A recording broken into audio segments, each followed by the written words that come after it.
Hello, everybody. Good morning, good afternoon, good evening if you're in some weird EU time zone. Hello.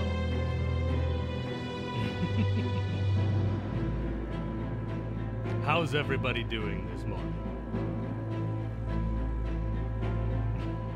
Let me get the screen on so people browsing the thumbnail know what's going on, so that they know it's actually starting. Hello. A surprise to wake up to, I'm glad to hear. It's been a little while since I streamed. It's been a little too long, I think. Things got really busy and stressful over the winter, and I got sick. I always get sick at the start of, or at like end of fall. I always get sick for like 2 to 6 weeks. And we were actually streaming pretty frequently prior to that. And then I got sick. Oh, I'm quiet. Okay. All right. How's that? Better? I always appreciate the feedback on volume levels and etc., etc. It helps a lot. A William SRD stream cheers from Germany. Fantastic. Fantastisch. Where's this music from? You swear you recognize it, but you can't place it. To be honest, I don't remember. I'm pretty sure it's music I got on Epidemic Sound, which is where I get most of my channel music. Beyond that, I don't remember. Okay, well, why don't we... Let's do a quick little blast off. Let me spam my Discord, and we get some blue sky stuff out, and then we'll get into the main topics. How's that sound?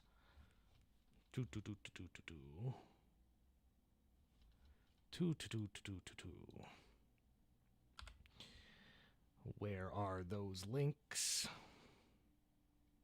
Stream info.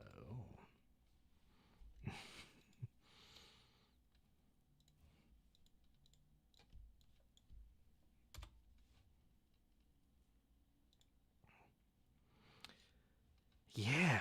So crazy thing with the Hunter stuff. I don't want to get into it till we've done our little blast off, but wild and unexpected. Out of nowhere this morning. It's easy for me to cover it like a news channel because there's so little news.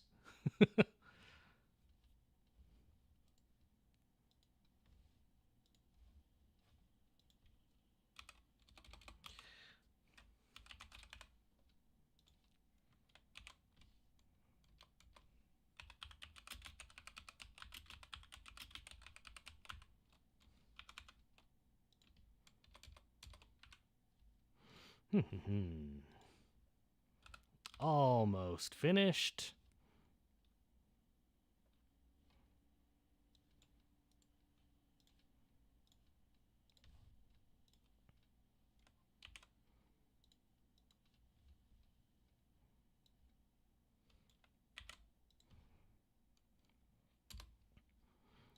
Okay, that's the Discord done.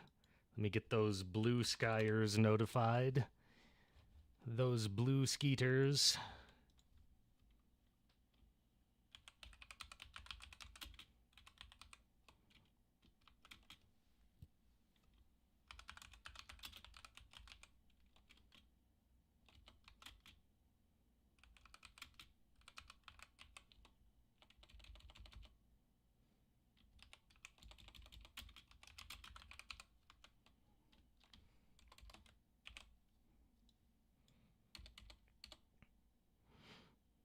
Okay. Posted. If you follow me on Blue Sky, give me a quick repost. Okay.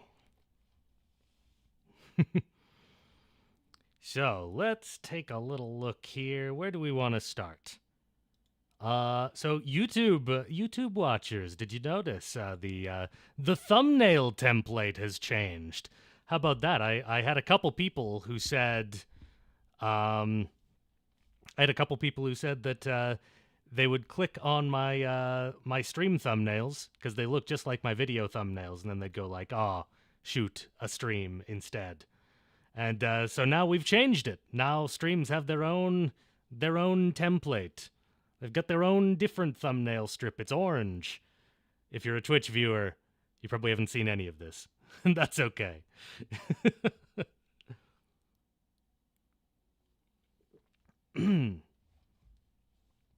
So, by the way, let me quickly say, the way that I usually have things set up here, I will mostly see the on-screen chat for Twitch rather than YouTube.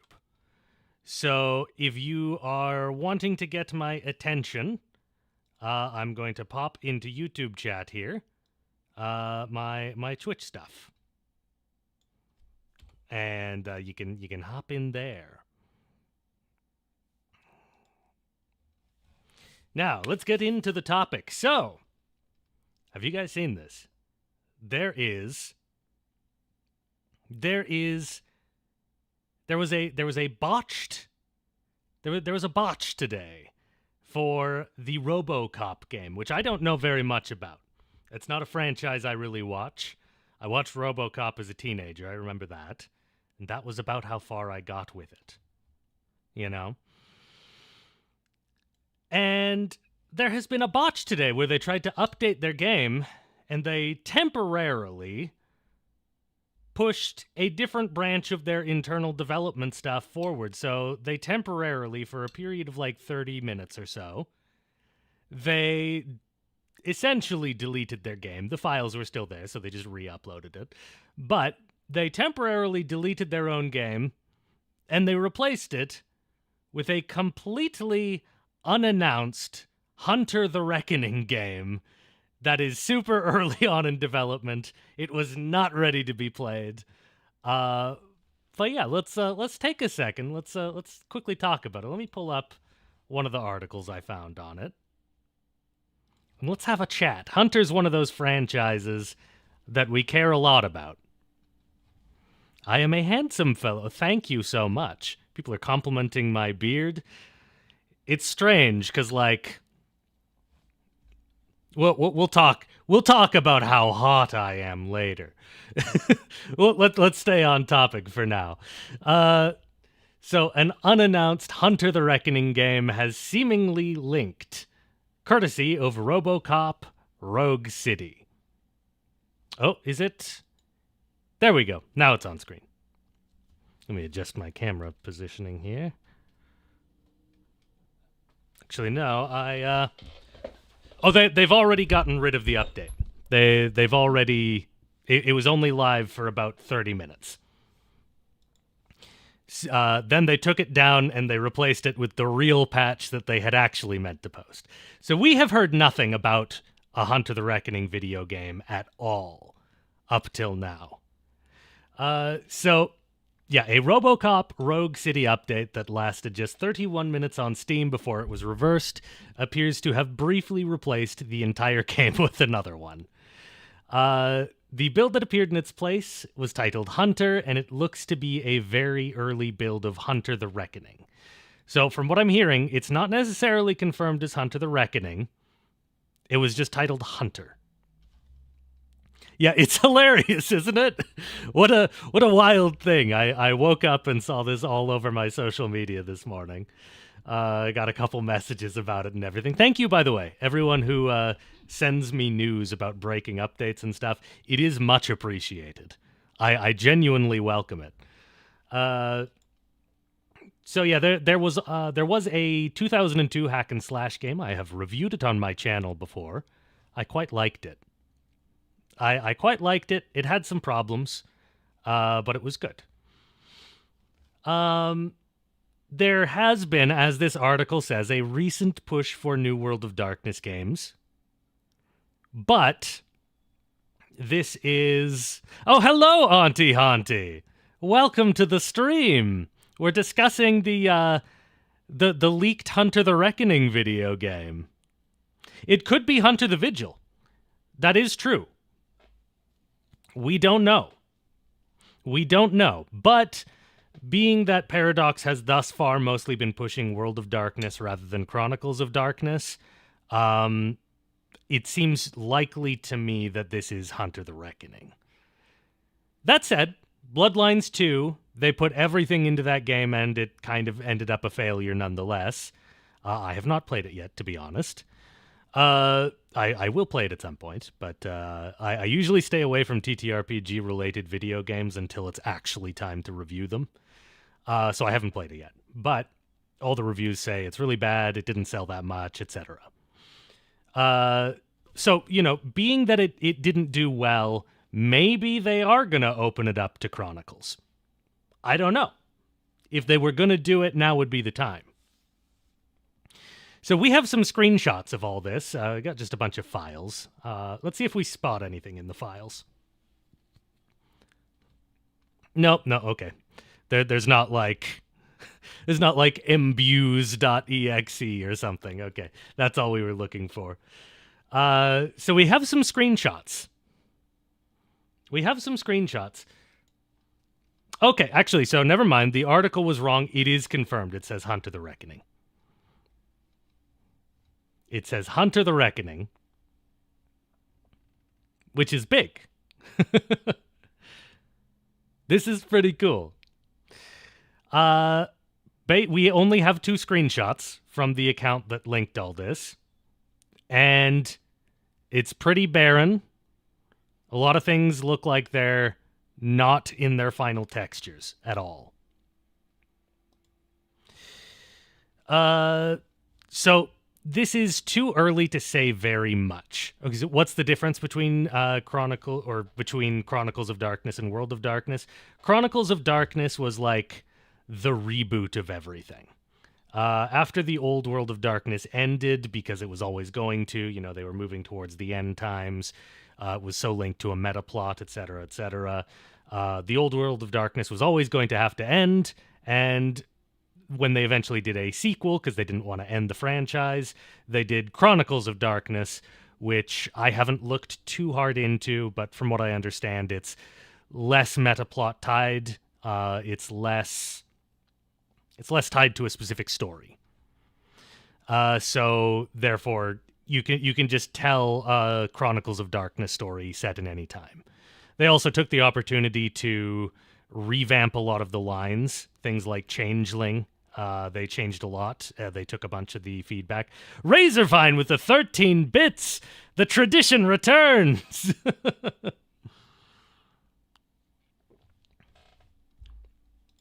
But, yeah, a lot of people really like it. There's certain lines, as I said, like Changeling, that people liked a lot better. We talked a bit about Changeling. Well, we talked a lot about Changeling in my recent Changeling video, which is all about, like, the death of imagination, trying to maintain your pizzazz, so to speak, in a world that wants you to be mundane. Whereas the Chronicles version of Changeling is like, you're a regular human, the fairies kidnapped you, they dragged your ass to Arcadia, and they spent years tormenting and torturing you, and now you're back in the real world trying to relive your life, or trying to just live your normal life with the trauma of all of this, and also the fairies are still hunting you, and now you have some powers that you didn't have before, but you're also like out of touch with reality. It's interesting. People liked it a lot more. It was a lot darker. I'm going to look into it. I don't want to say which one I like more until I've actually fully read the Chronicles version. So what's the difference between Hunter the Reckoning and Hunter the Vigil? I don't really know. I don't know a lot about Vigil at all. I don't think imbuement is a thing in Vigil. I think. So, beyond that, for Hunter specifically, the difference basically doesn't matter, since it's mostly normal Hunters and Chronicles and 5e anyway. No, imbuement is an old World of Darkness thing. Right, so the Hunters in Vigil are not imbued, which I probably like better. I didn't like that the Hunter the Reckoning Hunters were also supernatural in their own way. That didn't feel right to me. But yeah, so that's the difference. And I believe they also canned imbuement in Hunter 5th edition. I think they basically stated that, like, the imbuement was a thing very briefly in the 90s, but that's not normal for hunters, and it hasn't continued on. But so that's a side tangent. Let's talk more about what we're seeing in these screenshots. So to me, this is looking open worldy, doesn't it? This is looking open worldy to me. This looks kind of Ubisofty. It's too much. I can't say that in 2 screenshots, but that's what I'm seeing. Does anyone strongly disagree with that characterization?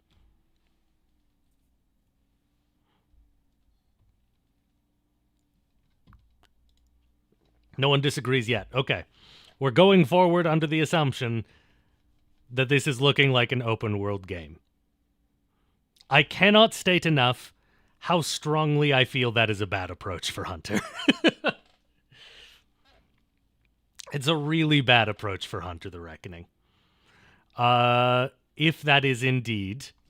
Yeah, they're big open areas. I hope it is not an open world Ubisoft game where you run around and you punch monsters. Because that is not the soul of Hunter. It could be a 3v3 shooter. It's interesting. A wave arena shooter? That's possible. I don't think that would be a good approach for Hunter either. I think Hunter should be more of like a Telltale game. Hunter needs to be all about like the investigation and the choices and et cetera, et cetera. I think you probably could do an open world game for Hunter. Yeah, you could do, if you do Hunter as like LA Noire, if it's a detective open world thing, that would be good. That would be really good. But so much of Hunter is about like the evil, the monsters, they're everywhere, but it's also subtle and nobody can see it but you. And if you shoot a zombie in the head, the police are going to arrest you and drag you to jail, right? Because you've just committed a murder. It's very strange because, like, you know, in a Hunter the Reckoning game, you've got some superpowers and stuff, but like, if you stake a vampire through the heart, the second half of your tabletop campaign might be a court drama as you're evading arrest and attempting to cover up a murder, etc., etc. Which doesn't work very well for the open world for me. I think, yeah, he died after you staked him, so he's clearly a vampire. Yeah, it could be a hub instead of an open world. It's true. Was there other screenshots? No, there weren't. It is too early to tell, but just having a discussion about the possibility of an open world Hunter game. I think it would be a bad approach unless they truly understand the soul of this IP. If it's a series of flashpoints where there are supernatural occurrences that you're investigating and you can dig deeper, I think that works pretty well. But on the other hand, we have the old 90s Hunter games. Or not 90s, early 2000s Hunter games. Those things were not like that at all. Those were like hack and slash games. So I don't want to completely write off the idea that Hunter has to be so investigative. That game was not very Hunter-like, or those games were not very Hunter-like. But on the other hand, they just had such a strong identity of their own that it was kind of difficult to dislike them. So we're gonna follow this when real intended stuff comes out. Yeah, if it is a smaller, or if it is an open world Surga, you're probably right that a nice small open world is the way to go. I agree with that. And I think that's basically everything we can say about the leak at this point. It's very funny what happened. It's so funny that this worked out the way it did. What a way to discover that they're doing this. And it's also quite surprising because I really thought that I really thought that with Bloodlines 2 not doing well, I thought Paradox was going to just kind of call it quits because they literally bought the World of Darkness so that they could make Bloodlines 2. That was the entire reason they bought it. They've been on record stating that they considered it to be the crown jewel, the biggest thing they were the most excited about. And with it not doing well and largely being considered kind of a failure, it's surprising that they're still going. I really thought they were going to try and sell it off to another company. Yeah, Bloodlines 2 was doomed from very early on, and they knew it for years. That's true. And they hadn't fully given up on the World of Darkness.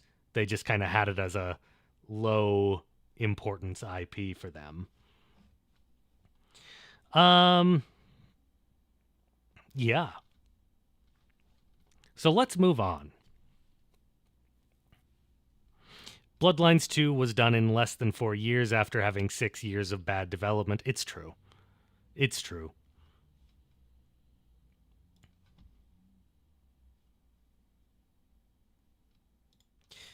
So next order of business, now that we've had just a nice little chat here, we're going to get into a video game soon. It's another one of those video games that tagged itself as Dungeons & Dragons on Steam, despite not actually being Dungeons & Dragons.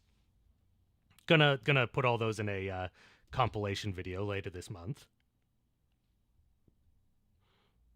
But before we get into that, I am thinking I'm going to be starting a clips channel soon, because I want to increase my output this year, and there's some times when I just see a thing and I just want to chat about it.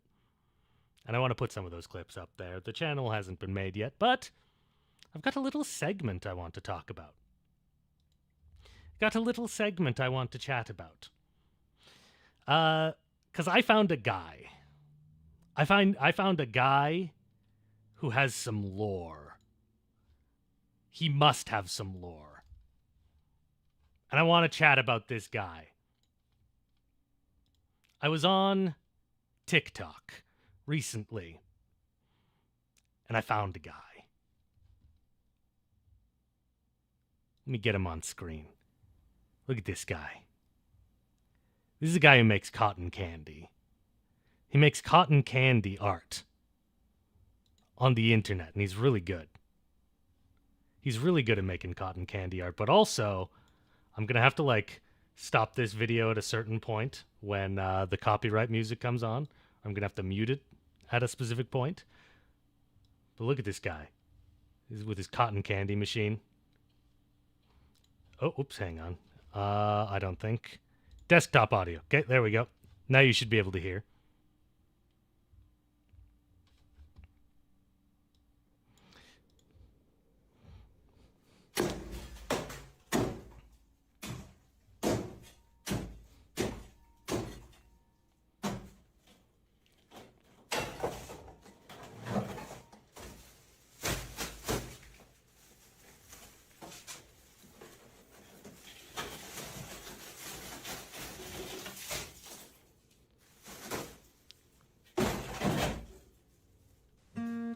Okay, muting it now that the sentimental music has started.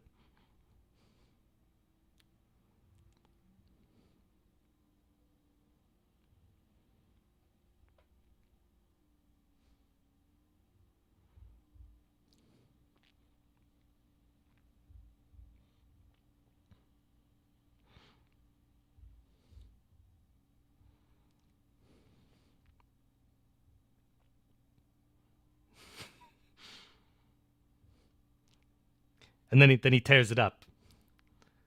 He tears it. He takes a couple bites, and he always tears up his cotton candy in the end. So I saw a couple comments already on here, like, what's his backstory? Did he become one with the cotton candy? Who is he? You know? That's the question. Who is this guy? You look at this guy who's like grimdark. He's like a tortured artist about cotton candy. You're like, what's the backstory here? How did this man become like this? And he's like this in all of his videos, right? Oops, that's music. Like he's always so like grimly focused on his cotton candy. Is the shovel a normal thing? I don't know. He's got a katana in this one. He's a tortured cotton candy artist.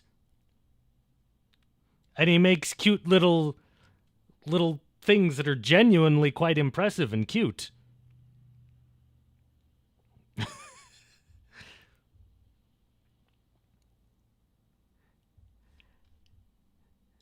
And I'm just going to kind of skip to it. And then at the end, he usually tears it up. He just like tears it up, destroys it like it's not good enough. It's not good enough for him. He hates it. It's not what he needs it to be. So if you like, it's impossible to look at this guy and not be like, there's a story. There's a story behind this man. And we all want to know the story. You wonder how much hairspray he goes through before every video? Probably quite a lot. So that seems to be like the overarching thing, is everyone wants to know the story. And people on TikTok, being that TikTok is a hive of disinformation, they have all decided on two different stories as to why he's like this. Let me pull one up. You know, a lot of them are like, oh yeah, he was so happy before his wife died. You know, this is a cotton candy guy with a dead wife. Oh, that poor man. His wife died, and now he's really grim about cotton candy. And you might see on the side, there's another thing that people are speculating. People have been speculating that, like, yes, he was smiling at children in his video, and everyone said that he was a PDF file because of that, and now he doesn't smile in his videos. That's another thing. People keep saying all of that stuff about him. They say his wife is dead, that he got accused of things, and now he sticks to business while he's on this. You know, and people are genuinely quite into. People make compilations of Cotton Candy Guy, trying to like figure it out, and they state like, oh, he used to be so happy. But on the other hand,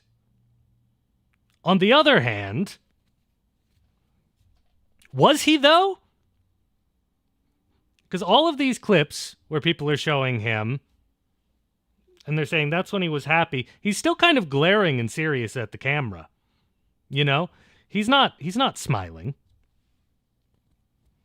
And when people post videos of him smiling, it's always like the same like 2 or 3 instances where he was smiling. And people will say in these comment sections, yeah, he could just be concentrating, could be resting bitch face, absolutely.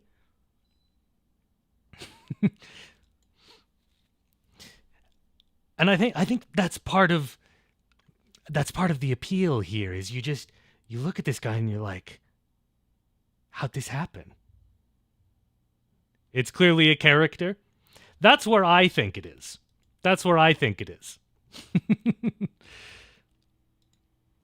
Because everyone says, oh, he used to post all of these videos where he was happy and smiling and etc.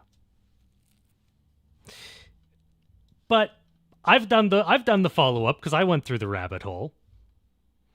And if you go to his oldest videos, he's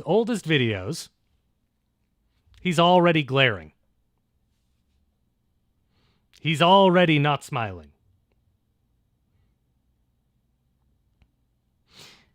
And on top of that, people said, oh yeah, some of his videos are still up, or some of his old smiling videos are still up on his YouTube Shorts. No, they're not.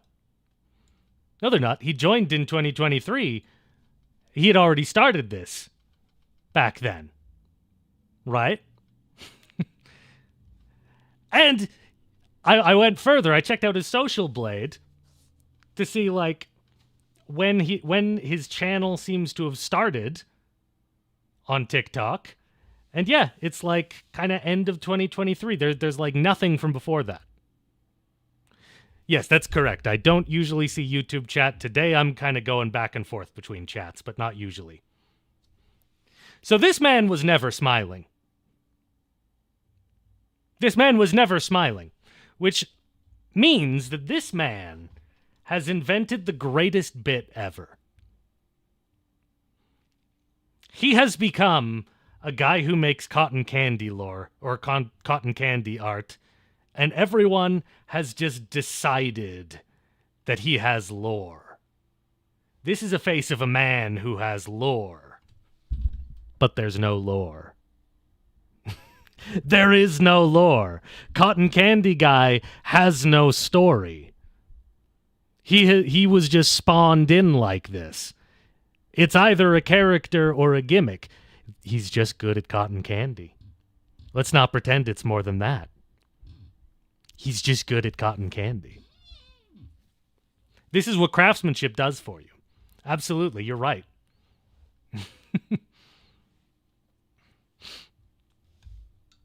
That's really all I have to say about Cotton Candy Guy. I just thought it was a funny, weird thing I found on the internet. And yeah, you go through these comments and everyone says it's just like, says it like a fact. Like it's a hive mind. They're all like, yeah, his wife died. People accused him of smiling at kids in his videos. None of it's true. People just say things. Don't believe TikTok. That's the story. The man who looks like he has the most lore has zero lore.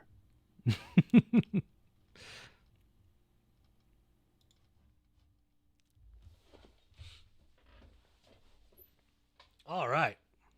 Yeah, people looking for excuses to not go outside. It could be a different channel. I don't know why my nose gets really itchy when I'm on stream sometimes. It's very strange.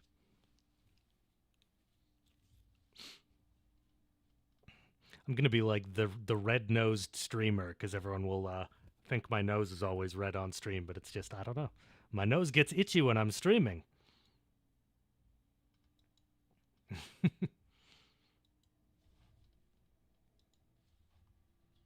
Yeah, there is no lore. There is only data.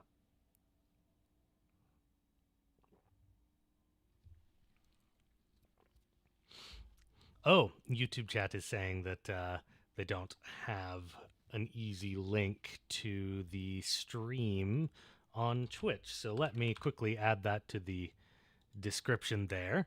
Then we'll start on the main subject today, which is a video game that is tagged as D&D despite not being D&D.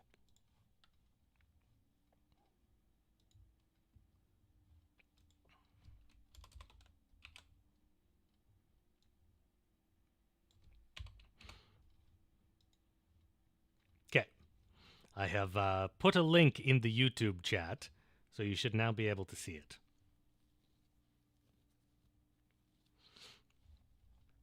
So anyone who wants to have easier access to the on-screen chat and stuff, migrate on over to Twitch.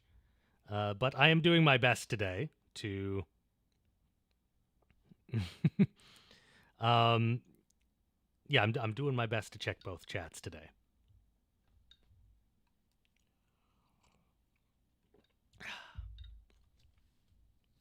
I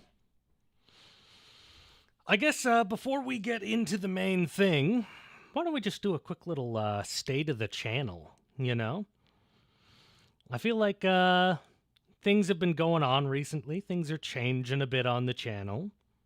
Last year was kind of a dead year on the channel. Nothing changed. We were just kind of progressing onward. Didn't have crazy good video game performance last year, and I was also focused very much on writing The Shade of Adelmore for the second half of the year.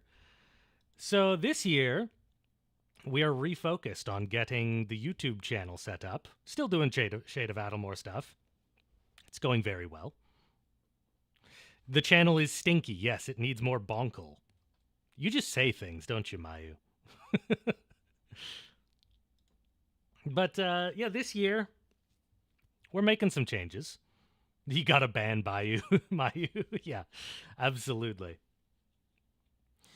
So this year on the channel, one of the biggest changes is that, people have noticed that the video game side of the channel can feel a little underserved in some ways.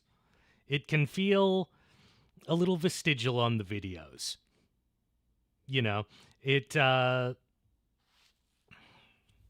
Like we'll have a good hour-long deep dive into a tabletop role-playing game, and then there'll be like 20 minutes of a video game. Which is weird, because that's just how things evolved. But originally this whole setup was, we're talking about a video game and I would connect it to the tabletop. But then the tabletop just grew so much that the video game stuff... God, my nose is really itchy on stream. Red nose streamer.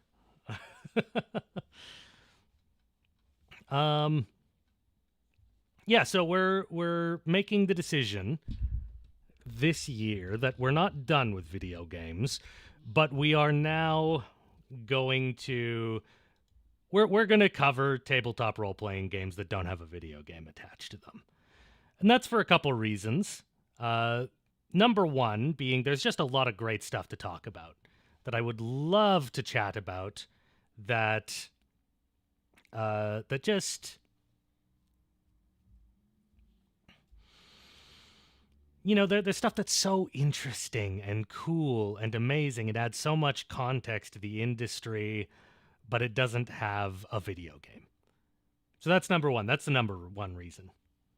Number two, the reason we're doing this, you have no idea how much time adding a video game onto the last, 20 minutes of a video takes.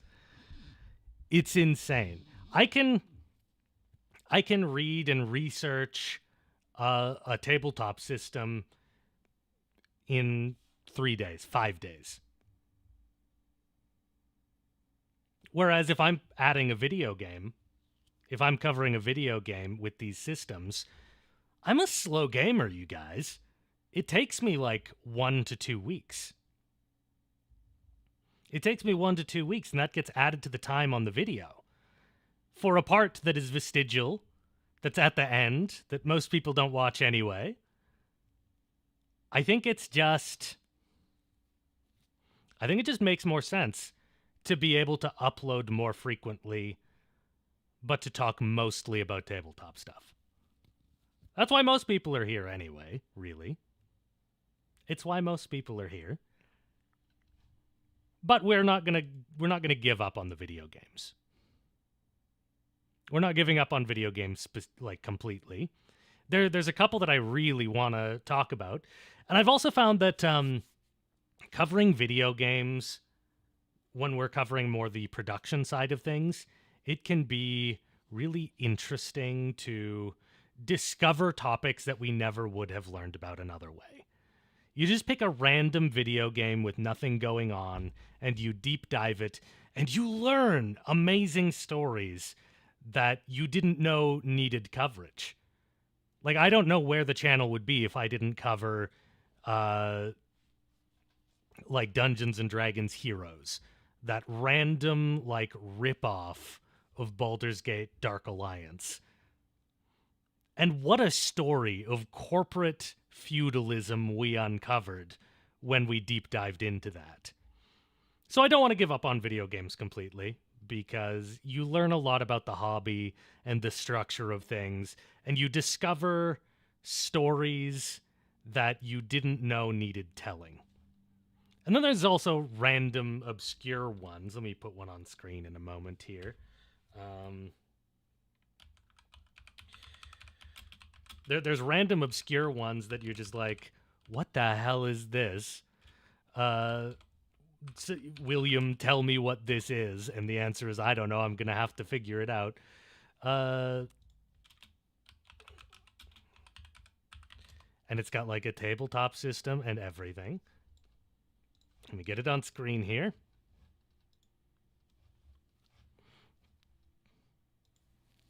Like, what's this? This is a tabletop system. And it's also a video game by SSI. What is this? Alien Logic. It's a romance novel? So I've got a lot of things. I got a lot of things that I want, or a lot of video games that I still want to cover. Because what is this? This is a Sky Realms of Jorun adventure. I know nothing about that system, other than that it has this video game. It takes place on the world of Jorun. I don't know what this is. I'm going to cover it at some point. And we're going to deep dive the tabletop as well. But in the meantime, everyone, feel free. You are now unleashed to fully just like, if you've got a pet tabletop system, just send it to me. Send it to me and maybe I'll cover it. I can upload a lot more. If I'm not covering video games as the mainline content. It really does add 2 to 3 weeks to the production of every video to have a video game attached. It feels like, oh, it's just a fun bonus, but it's not a bonus because it takes up a lot of the production time. I've opened the floodgates. Yes, I have. Thank you for the 13 bits. Earth Dawn deserves some attention. Absolutely. I agree. You assume video games would take less time. It might for some YouTubers. I am specifically a slow video game player. I have a really... I go through games really slowly, and I've also got a big issue with focusing. Like I'm on some new ADHD meds this year. I was not on any meds before, but this year I should be able to get out a lot of content because I'm also on ADHD meds, and that's going to help. But when it comes to new video games, I have a problem that like I get the like I need to be doing something else after about 2 hours of playing an unfamiliar game, you know? Hello, Will and friends. Hope we are well and have a wonderful day. Thank you so much. I hope the same for you. The video game reviews are pretty unique in the video sphere, so you're happy I'll still do them. Me too. I don't ever want to stop doing them. It'll probably... The rate at which they come out will be reduced, though. There will probably be maybe 4 of them a year. But they will be about things that I know there is a strong discussion around. So there won't be anything that I just dig into and I'm like, there's nothing here to talk about. Now we can actually do Mage? Yes. Mage, in fact, is the next video. Mage is the next video.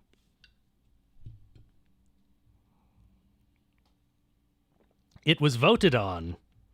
It was voted on in the Patreon. So thank you to all the patrons who have decided that Mage is coming out next. It was a little close for a while between it and Trench Crusade, but Mage won out. And additionally, I mean, I guess we've unlocked a new format now after the Changeling video. Because that one put me in a weird spot, right? Where you guys have been around my channel haven't you? You know how we do things. We cover these settings, and I try and like tell you a story. I always want there to be like a narrative when I'm telling stuff, and I we keep the facts true and careful and everything and well researched, but we're trying to tell you a story about the game. Sometimes that story is the production history, sometimes it's the lore. Changeling did not have overarching lore that I could use to tell the story. So we just made up a new one. We just made up a story. And we did like a little mini audio drama. And let me tell you, I have never received so much positive feedback on a video in my entire YouTube career.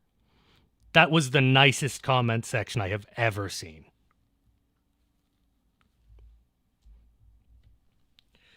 Oh, Mage does have a visual novel, yeah, and we'll talk about that when we do the Mage video. But yeah, so we're probably going to be, when suitable, I'm not going to shove it into things when it does not belong, but we're probably going to do more of these little stories. We're going to do more of these little audio drama stories that tell the lore of a game. We're going to do that from time to time. People like it. I really enjoyed making it. I think it's a good format. Now, I'm going to take a quick 5 here. We're going to reconvene, and we're going to cover a video game that has tagged itself as D&D on Steam. Unless, actually, do you guys have any further questions about formatting, about plans this year? Kind of an ask me anything on content for the year. I think this is going to be a big year. I feel really good about my content again this year. You know, when I was first starting out on YouTube, there was a good year or two where I felt like my channel was a well-kept secret, and I felt like things were going to grow so much, and I felt really good about what I was putting out. And then I think last year I just felt like my channel was the size it was supposed to be. And I just started like putting in the hours, and like it didn't feel like art.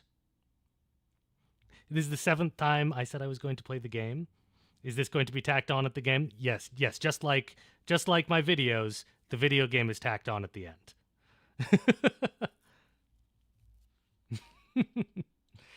Am I going to be discussing Esoteric Ebb? Yes, that is the one. We are going to be discussing Esoteric Ebb. That is the game today.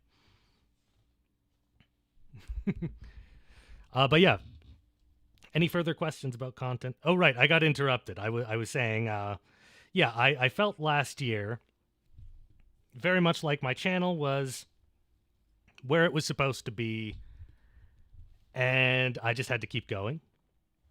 But this year, I think these 2 videos I put out, they didn't get a crazy amount of attention from people outside of the audience, but I think they're some of the best damn videos I've made in a long time. These last 2 videos. Does Esoteric Ebb not have a D&D? I found it like yesterday or a couple days ago with the tag. It for sure had the tag. Like I went into my wish list and I went show me everything with a D&D tag, and it was there. For sure it was. Maybe it removed it. Your world is bleeding. Oh. Don't mind that.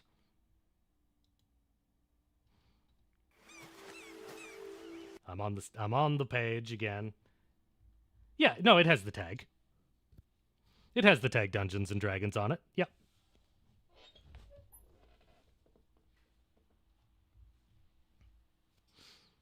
Yeah, on the user-defined Steam tags, it is listed as Dungeons and Dragons.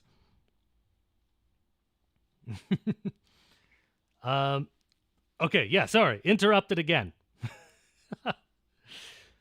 So these last two videos are the first time in a long time when I felt about my channel the way I did in the early days when I was first building the audience up, that like, oh, we've got a well-kept secret here, you know?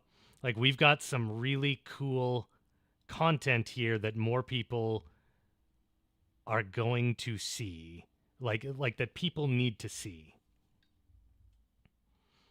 Like, we're building some amazing content here, and we're going to get it in front of new eyeballs. This is the first time in a long time I felt that way about the channel, felt excited about what I'm making. So this is going to be a good year for us. It's going to be a bit of a return to form, and I'm really excited to put some great stuff in front of you. Now, I'm going to put us on the Be Right Back screen for a couple minutes, and then we're going to play the game. For real. For real, we're going to. So, see you soon.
Streamer back. I have taken an antihistamine, and maybe that will make my nose stop itching. It's very strange. This really only happens on stream. I'm not sure why.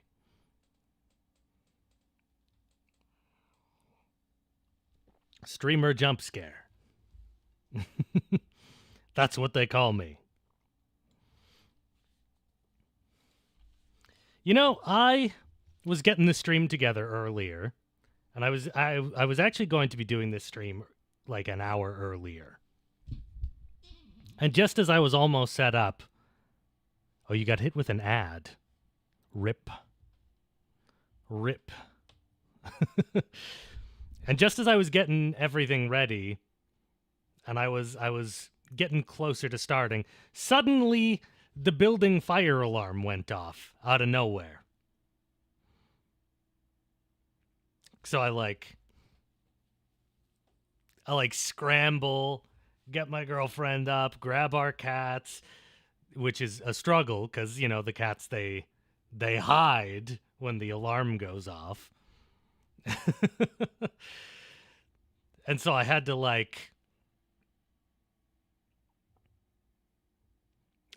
crawl into some very small spaces to grab one of the cats. And it was very difficult to get back out because I had the cat in my hands and I just had to like shimmy backwards. So I get all those cats. And I get down there. And at the lobby, there's the fire department. And they're just like, oh, we don't know what it is. You could go back up. That would have been crazy if that happened on stream. Hey, stream, do a fire drill with me. My morning routine. Let's evacuate the building. Glad we made it out of there.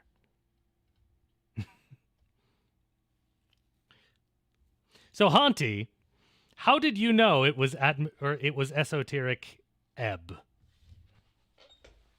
Did you did you stalk me on my Steam account to see which games I own? Is that what happened?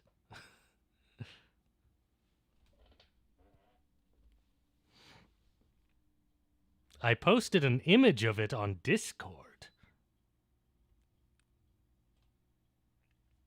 Did I post an image of it on Discord? Oh, right, because of the thumbnail. Duh, okay. I'm silly. I'm dumb. You knew because it's the thumbnail on YouTube. Okay. Okay. Spoiled everything with the thumbnail. Grimmy and Ghosty Sage were sponsored to play it. Okay, well, I'm thrilled to hear that it's actually, like, going around. Oh, it wasn't the thumbnail. Well, let's get into it. Let's get everybody over to the screen. Let me reduce the volume on those guys a little bit so you guys can hear me. You guys are my audio engineers right now. How's the audio balancing? Can you hear the sound okay over my voice? But I still want you to be able to hear the sound. Do we have a good balance?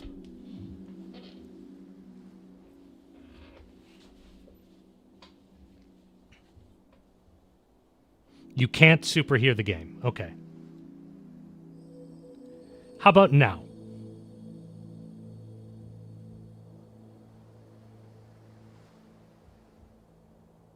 That's better? It's better, but is it good? Should we do a little more game sound? Like that much game sound? No, that's too much?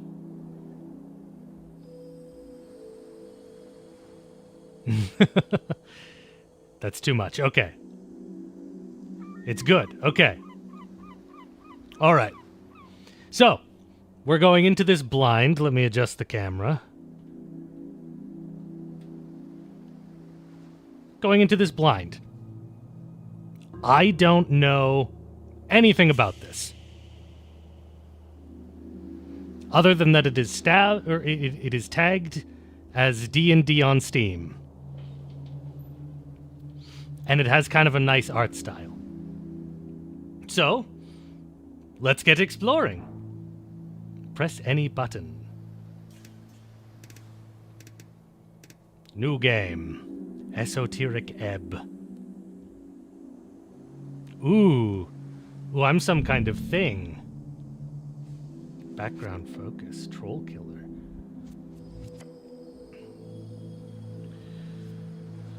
Okay. Interesting. I'm a farmer's son who grew up in the city.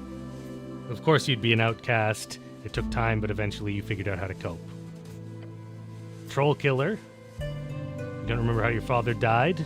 Sometimes it motivated you, sometimes it felt impossible to live up to. Bring back the muscular thing with the sword? I'm trying, let me see.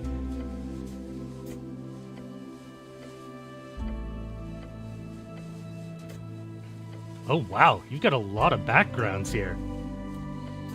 So, being out of nowhere, I think we're just going to find a background. We're going to find a background that we like, and we're just going to build the character around it.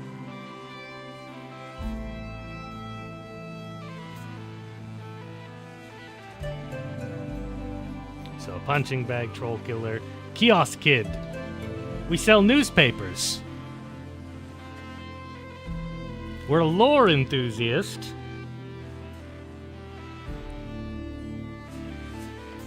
Crowd pleaser.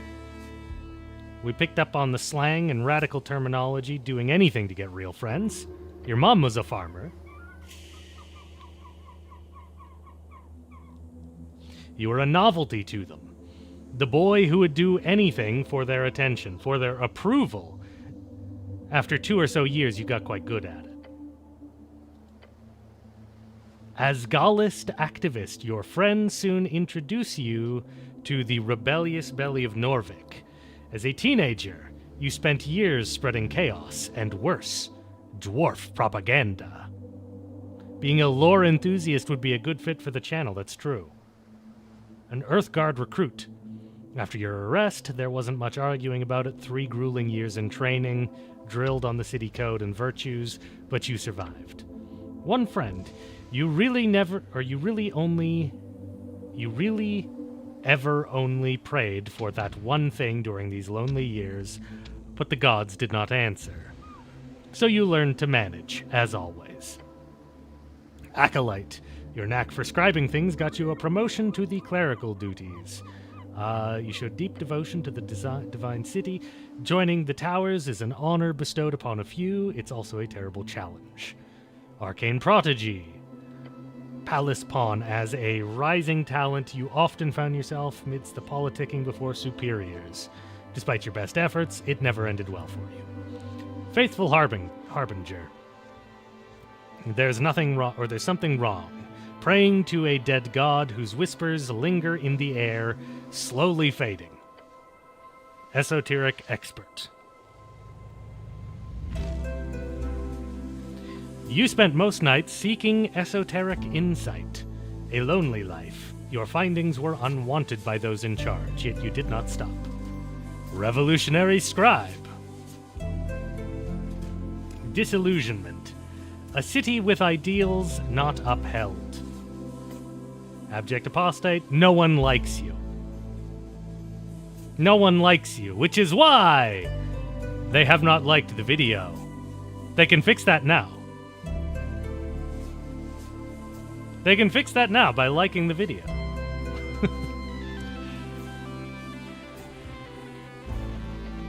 Dead cleric. Growing up all alone. Getting into trouble. Training with the Earthguard. Devoting your life and becoming a cleric. Was it always supposed to end in the river? Back to punching bag.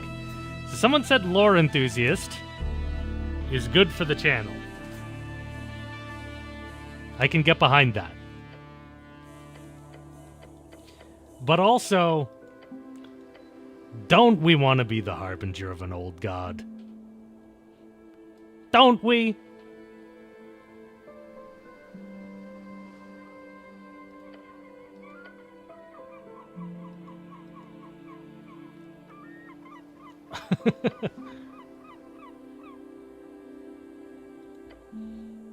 This is weird though. Constitution as our primary, the primary +2. Okay, well if we're... I don't know if there's classes. So I shouldn't build under the assumption that, like, what class am I going to be? Because that just might not be anything that is... What are we making? I don't know what we're making. We're just making a character. I don't know what classes are available, so we're just making a guy. And this is a guy who's tough, I guess. Oh, okay. Here's where we get the guys on the other side of the screen. Okay. Ooh, I'm getting kind of Disco Elysium vibes. I'm definitely getting Disco Elysium. Actually, no, I kind of like the Elder God thing. And that seems to be like... That's looking wisdom to me. The art is really good. Yeah.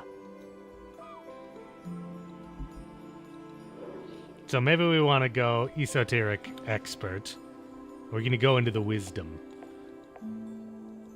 It is your belief in the heart of all folks to give and share what you have and to be utterly selfless. It is the only road to redemption. Gods only know how hard you try. It's so weird. So what's our +2? Our +2 is Constitution. Okay. Let's get that up to a 14. If we're tough, then let's be tough. As a main character, I never want to have a negative to charisma in a CRPG. Given the choice, let's not have a dex penalty.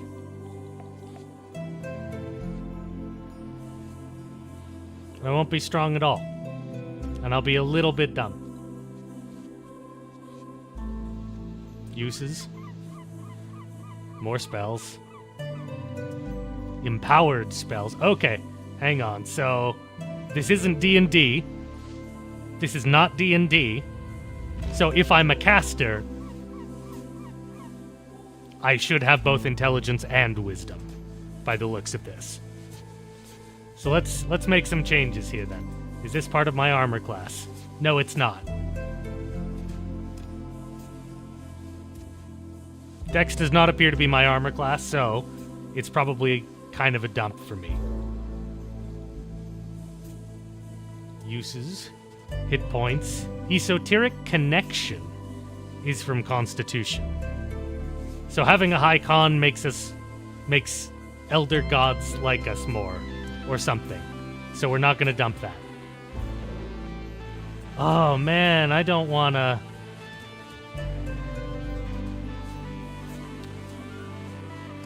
I don't want to dump charisma, but I do want my intelligence to be a little higher.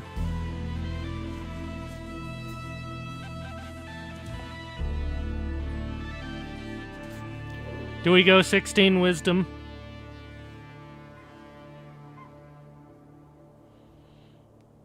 I think maybe we go 16 wisdom instead of 17 wisdom.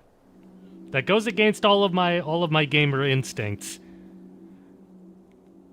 But I think I have 3 stats that I want to be decent, and we're a main character, so we can't dump charisma.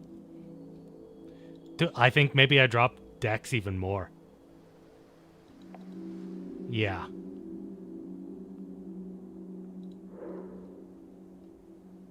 Yeah, I think that's the way.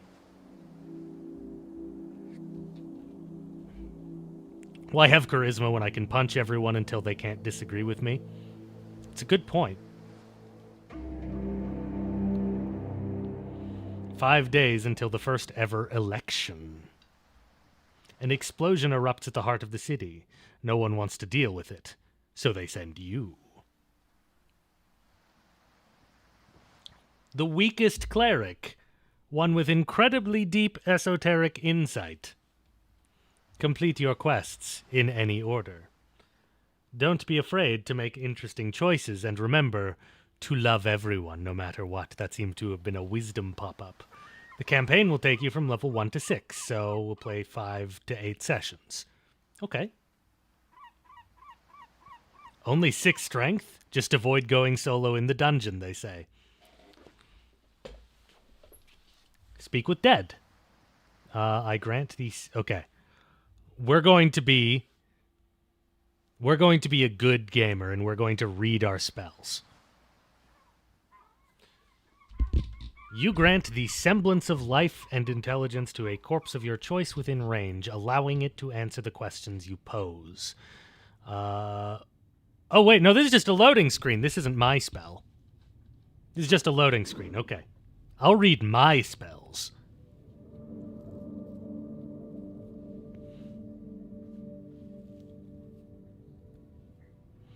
It's a guy.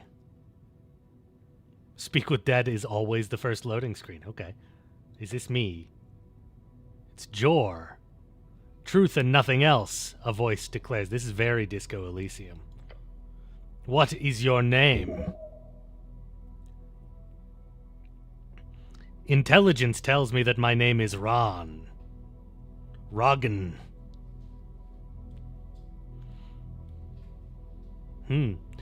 Well, my intelligence says that my name is Ron, so I will say it with confidence. Correct, says intelligence. You answer. Another question from the darkness. What is your occupation? As if it matters. Wisdom doesn't care about any of that. Constitution says I'm dead. I don't want to be dead. What's an occupation in this context? Work, getting paid for labor. I did not know I was getting into D&D Disco Elysium today. I just picked a game with neat art. I am happy with this. I am excited about this. Didn't you have a job? Something really important? My dexterity doesn't know anything. My class, Constitution says. Class? What class am I? Lower class. Constitution is a communist. I'm definitely a cleric, or I'm awful at everything. Well, I am dead. If I'm dead, I'm probably pretty bad at things. Charisma says that it's true that I'm bad at everything. It takes a while before the next question is posed. What is my current goal? We need to find out who blew up the tea shop. And for what nefarious purpose. The Goblin Chieftain needs me, Constitution says. And I say, a tea shop exploded. Unfortunately, yes. Yeah, I like tea shops. I don't like it when they explode.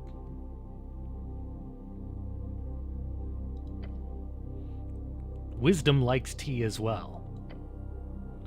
You may ruminate further on tea shops at a later date, and I will. There's a question to be answered. Your goal is to find the Goblin Chieftain.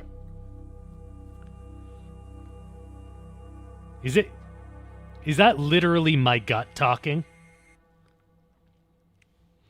That is literally my gut talking to me.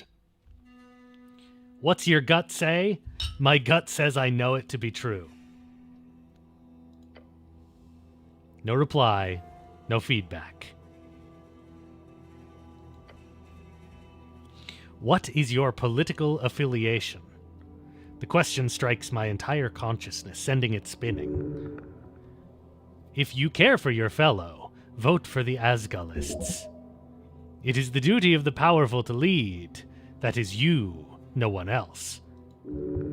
Don't be so self-absorbed. I am a social creature, defined by what I give.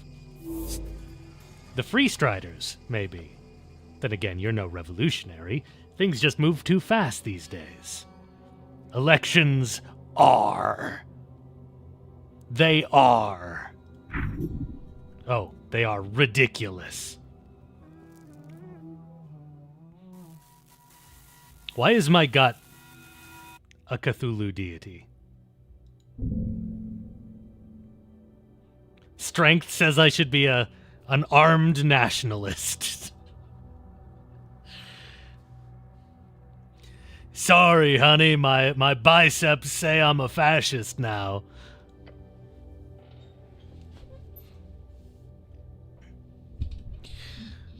Well, wisdom says Wisdom is my primary stat, and it is telling me that I am an Asgali, because even the loading screen says I should care about people. Yeah, exactly. I'm too weak. My muscles aren't big enough, so therefore, I am an Asgalist.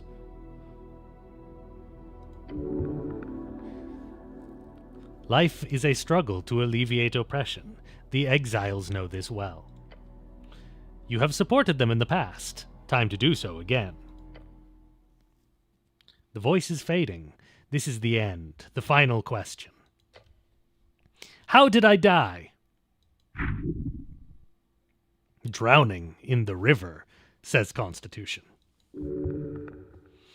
The same way you lived, unable to step out of the uniform, not for 1 second.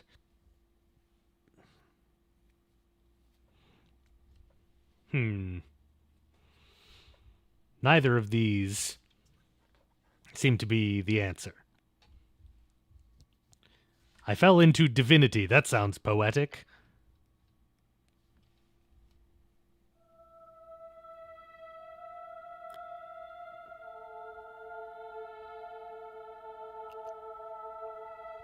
A game by Christopher Beauregard. Ooh, the vibes.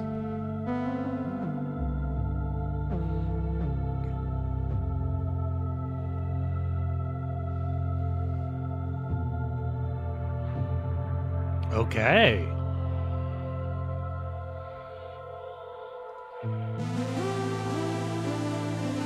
Okay.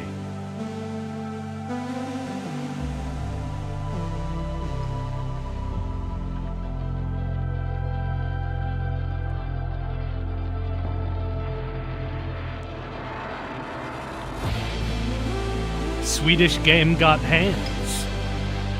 Damn, weird Swedish game got hands.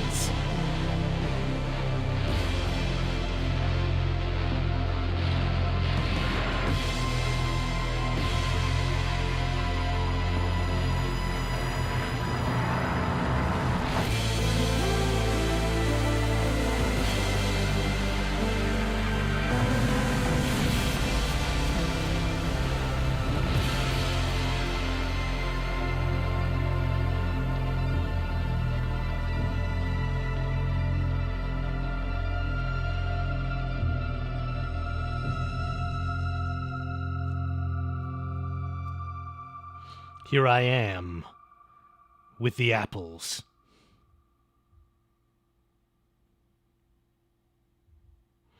Made in... I'm going to just pronounce it the German way I would pronounce that, because I definitely don't know Swedish pronunciation. I would say skuvde. And I assume I got somewhat close-ish with a German pronunciation. Day 1. I fell into divinity, and then I said ... A fresh start, says Constitution. My heartbeat is loud. I am screaming. My body hurt. It is stiff, as if I have slept for days. Ready for the quest to continue. What stuff I got. My charisma also wants to know about stuff. Charisma wants to know if I got games on my phone.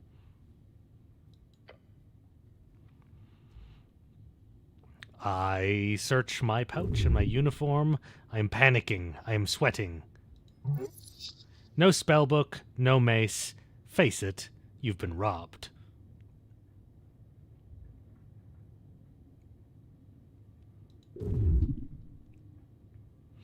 Your legs shake. Tears begin to form. Deep breaths. Your belongings are surely here somewhere. Look around me. A circular stone chamber. A storage for apples and corpses. A house of the dead. It's my home. Those piles of apples. Is this Tolstad? What about my quest, though? Oh, my strength really cares about the quest. Interact with highlighted words to receive a glossary entry. Earth be blessed. Do I remember everything? Yes, everything is off, but my memory is intact. Remember the tea shop. Yes, the tea shop that blew up. It'll be a tough one. Might take days. A chance for redemption, says my gut. What did I do that I need redemption for?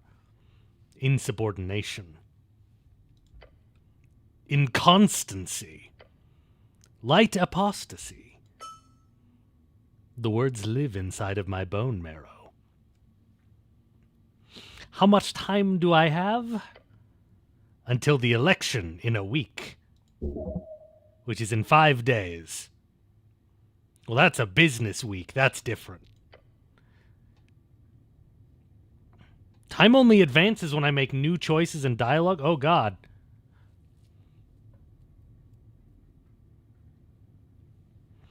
Just a job. So I've done this before. Well, you haven't really. Your previous experience lies more in some basic Earthguard militia service, as well as a few years at the towers. Oop.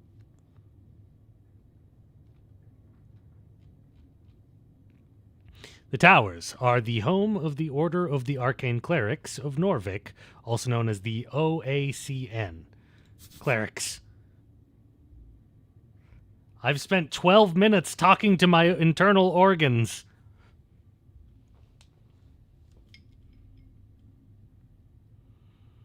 Cleric, a servant of the gods, deeply devoted and spiritually connected, typically a divine spellcaster given power throughout their deity, or through their deity. Rogue sorcery was not your main subject, but yes, you've read a lot about these types of fiery events. A quest. I like quests. No, it's my muscles that like quests, so I'm not going to waste more minutes hyping my muscles up. But you've got like 5 days to do it, so no stress. There's that feeling again. The feeling you're about to enter a path from which there is no way back.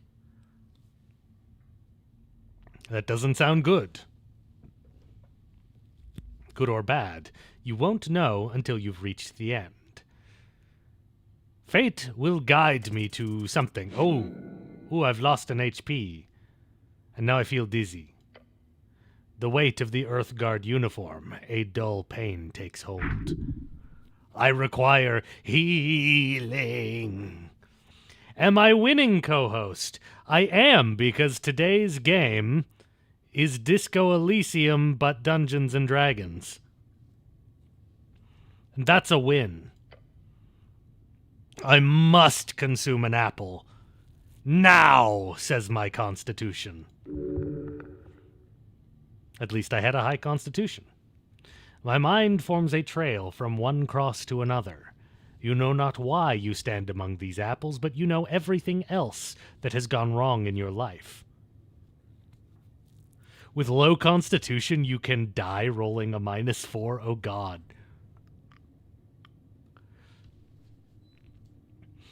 But you know everything else that has gone wrong in your life. You must dig yourself out of this trench with kindness and an ever-burning love for folk. If your stats are high or low enough, chimes will appear in your mind. I assume they're who we're talking about. They will suggest, inform, and offer unique paths. Trust them at my own risk. Why would my biblically accurate heart betray me? My biblically accurate heart will never lead me astray.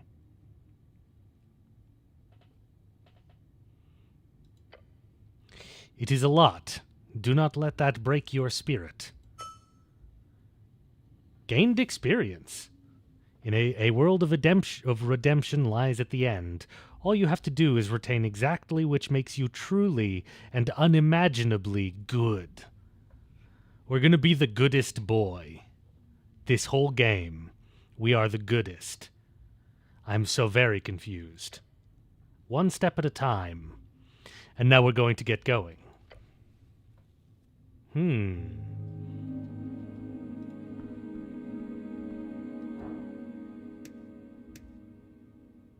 Behold. It's a blanket. It's a corpse under a blanket. I will trifle with it.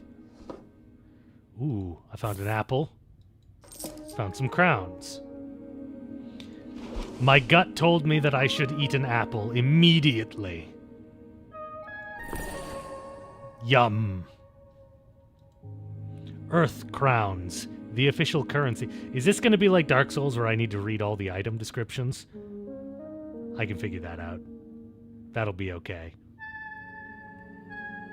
These silver coins are most valuable along River Torna, as the Norvikian River's Reach offers its support in trade and general commerce. Let's engage. It's a cold corpse. It's over top of somebody. I see. It must be... I should have been really dumb. I should have had a really low intelligence so that I could be just the most well-meaning idiot.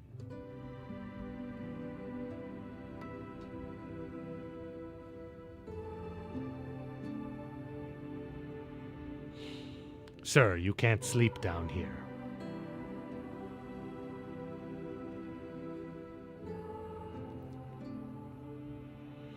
God, I'm almost tempted to restart and just dump intelligence so I can be a well-meaning idiot. Oh my god, a hype train?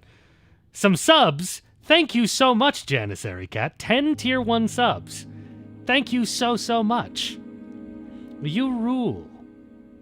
Oh my god, we got a hype train going now. Thank you so much.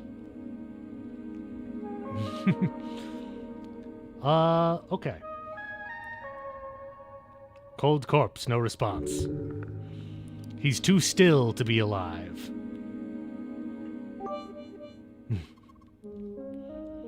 Yes, thank you so much for the gift. Razorvine with another 13 bits. He's dead. Let's check under the rag. The corpse of a human. Why is human highlighted? Humans, they're tall and beautiful like myself. Known as the pest of the coast by those who are less inclined to reproduce like rabbits. That sounds like us. Yes, thank you so much, Janissary. It really helps the channel a lot.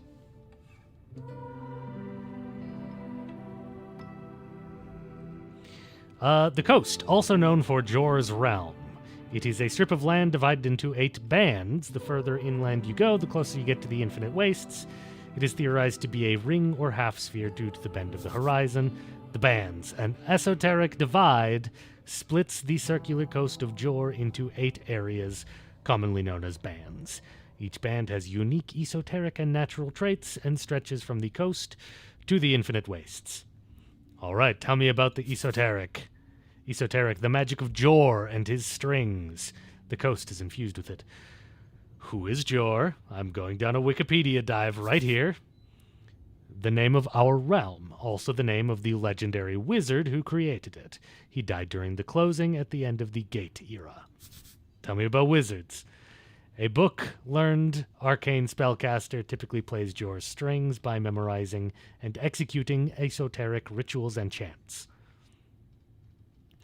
Janissary, you love the Changeling and D&D VTT videos. Happy to catch a stream. Well, we're happy to have you here. Thinning blonde hair on the body, unkempt facial hair. Mid-40s, factory working, Ascani blood. They are one of the 8 bands on the coast. It is my home. Also known as Ascani interchangeably. His complexion shows nearly no decay, most likely under the effect of a preserving spell.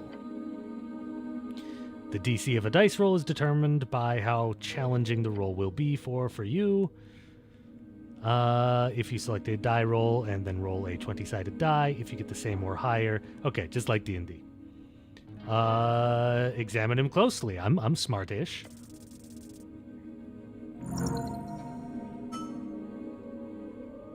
There's something strange here. This is no regular gentle repose.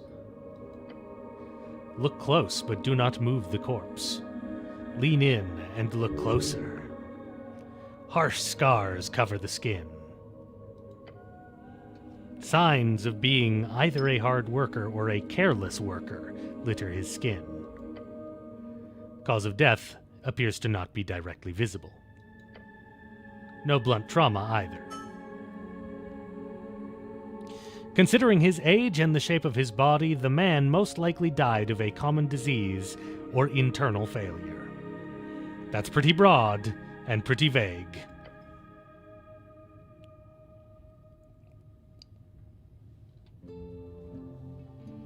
Unless you're willing to start cutting, that's all you'll get. Except, there's also a marking on the right leg. A circle with a cross inside. Oh my god, 300 bits, Star Commander!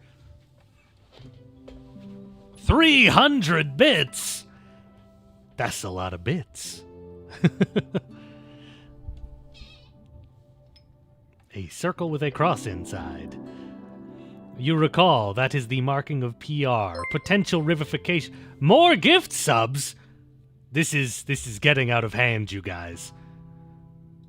This is getting out of hand.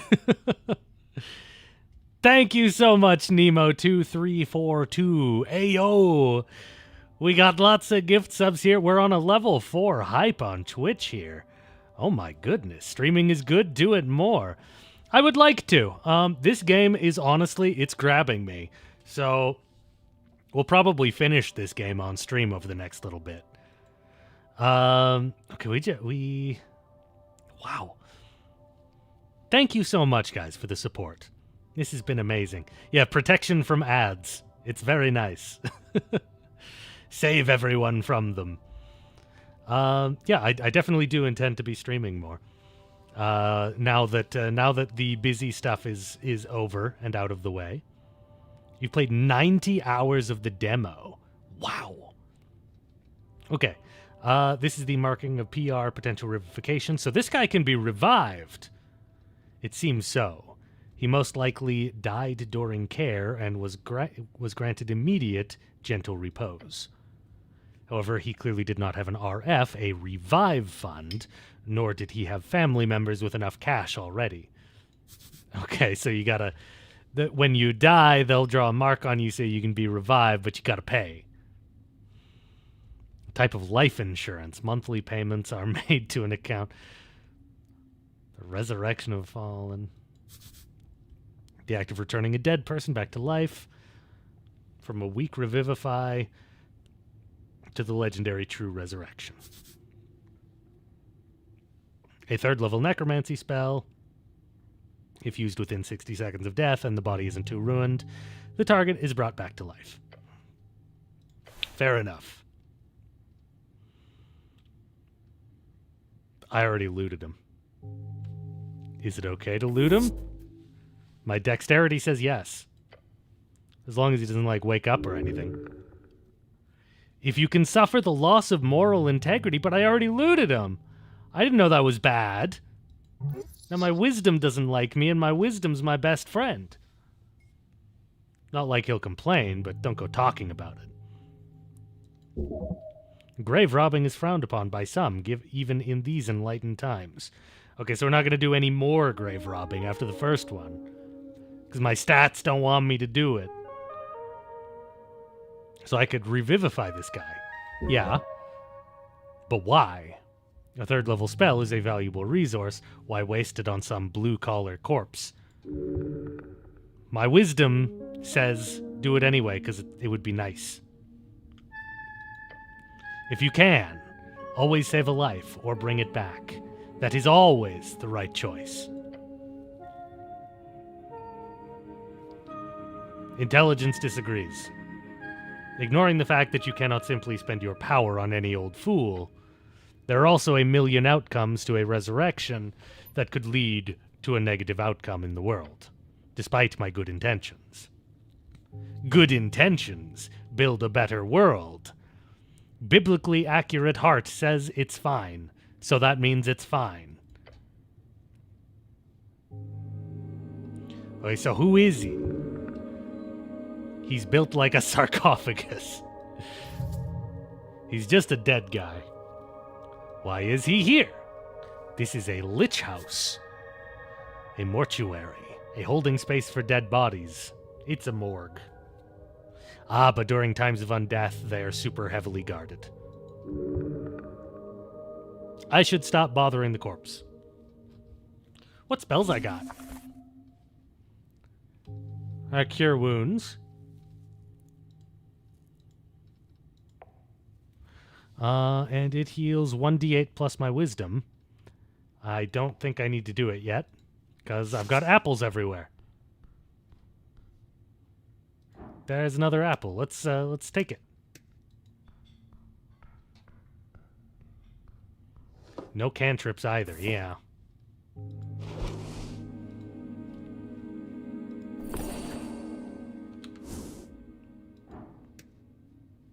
Ooh, did I have anything on me when I was buried? A tattered cloak. I feel the dampness spreading around my gloves. It is light blue and tattered.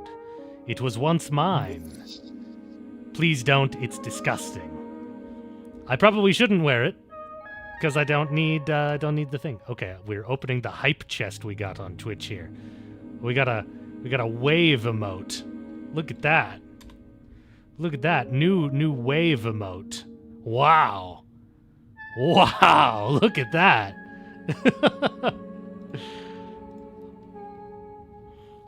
Ah, what game is this you just got here? This is YouTube chat.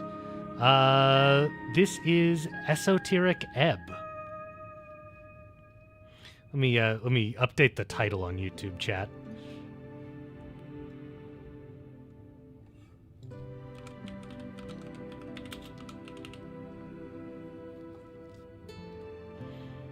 There we go.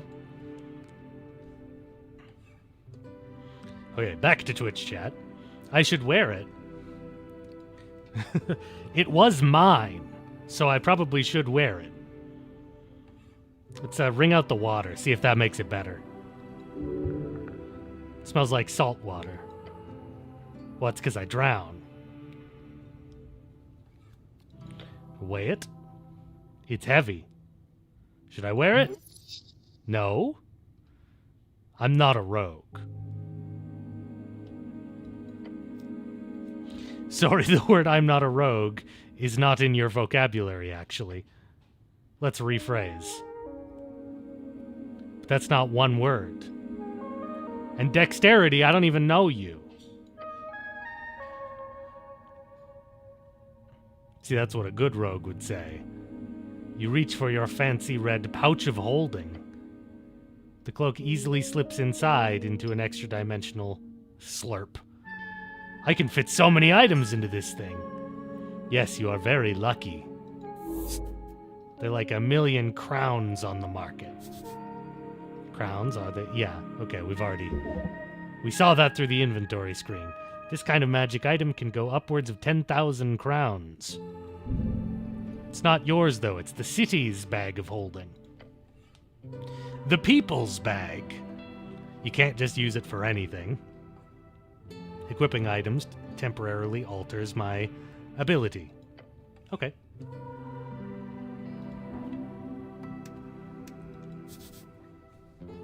A divine shrine covered in apples. Why are there so many apples in the morgue?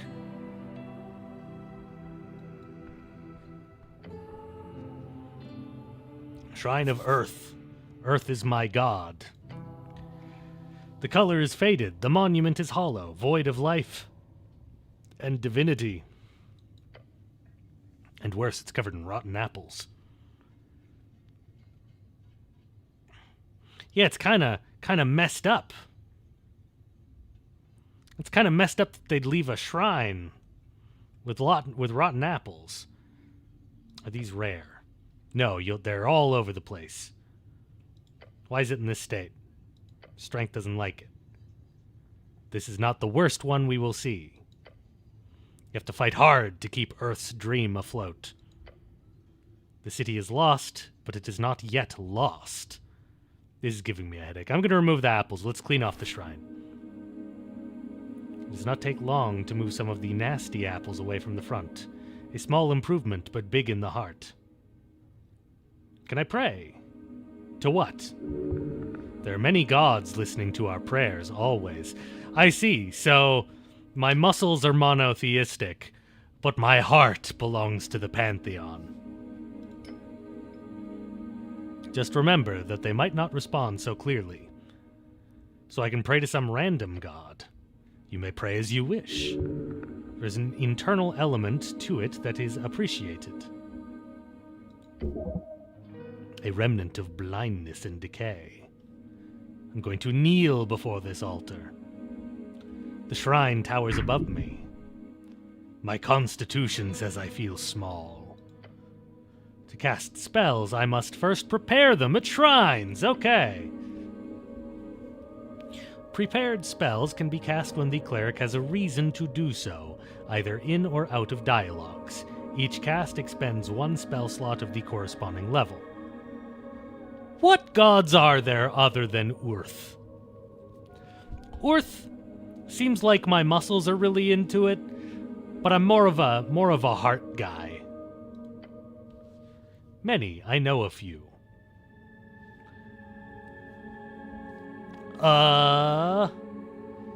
Asgal Ash Mask. I can respect any god with an ash mask. The dwarven god of exiles and egalitarianism. That sounds like my kind of thing. He was a dwarf of low caste. He attained divinity. He crushed the kingdoms and formed the Asgal Folkhem Forge. On his death, a great civil war broke out, resulting in the exiling of all of his followers to the surface. But his influence was felt all around the Undercoast and above, as his exiled dwarves spread Asgalism to all corners of Jor. He sounds very nice. No, I think Agility is the no gods, no masters guy. Agility's the rebel.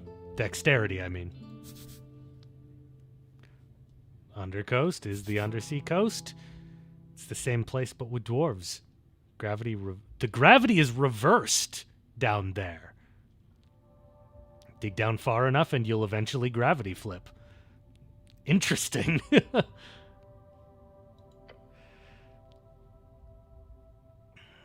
Tell me about the last Titan. The Beast of Jor. The Beast of Jor. Terms for these creatures invited by Jor during the Gate era. Essentially a term for all extremely old and ancient creatures across the coast. The Gate era, a period lasting approximately 3,000 years. The first era named after the many gates opened by Jor to connect his realm with all others. Ended around 2,000 years ago, if you trust modern scholars. Okay. Bulba was that of the hunt. Behemoths who raged across the coast. Tokig the Gambler. A trickster. The type of god only famous for his ridiculous ploys. He is a silly goblin myth. In truth, there are few goblins who still worship him after the conquest. Praying to Tokig would, if you for some reason would get a response, only result in the exact opposite of whatever I wanted. Urth, the father of Norvik. Constitution says that Urth is dead, and dead gods do not speak. But I've devoted my life to follow in his footsteps.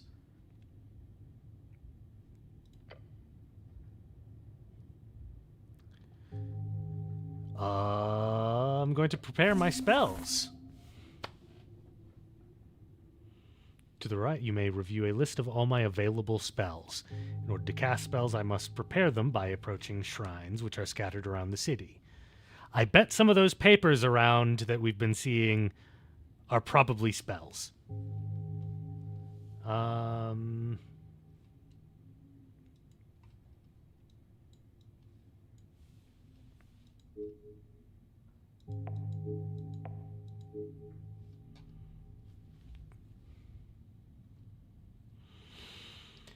Review my current spell slots. I have 3 first level slots.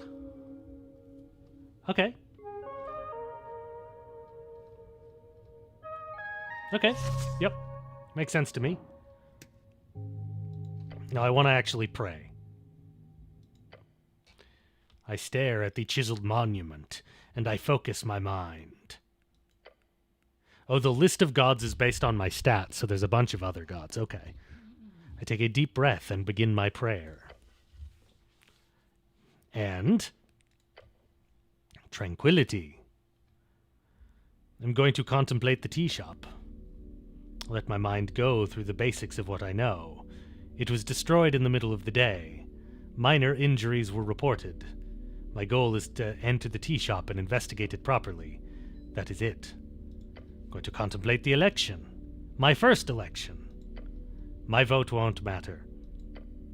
Your vote will be the most important of all. Can I return here when I have more things to think about? Always. I am the only one who is always there. No one ever answers your prayers. Finish your prayer. Okay. That works for me. I bet these are spells. Wait, is there... I bet that's a spell. Give me a spell. Shield of Faith. Yeah.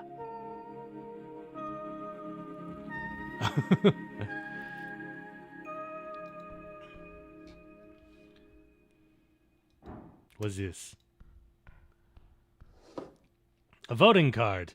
I lose intelligence for voting. Inventory. A scuffed voting card made out to Ragnar Hemlin. It's from a dwarven office for some reason, and someone has checked in all 5 parties on the list. You need to bring it to a polling place on election day if your voice is to be heard. I'm sorry, intelligence, but democracy is important. I must equip it.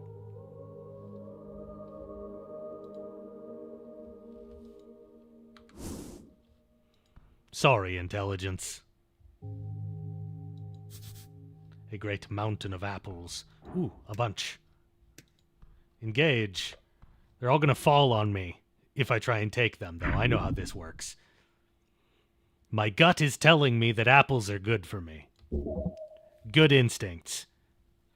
The apples are not in good condition, though. Should they really be stored with dead bodies, though? No, it's a health hazard. Charisma also says that it's nasty. My gut says no, I shouldn't do it. Yeah, whose apples are these?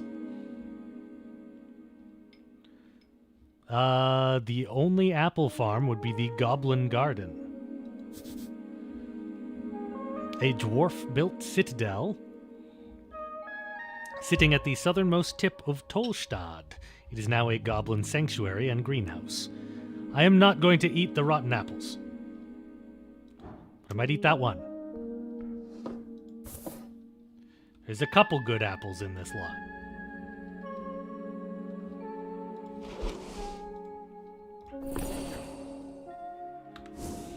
Okay, we're going to quickly get Shield of Faith memorized. Boom. Finished.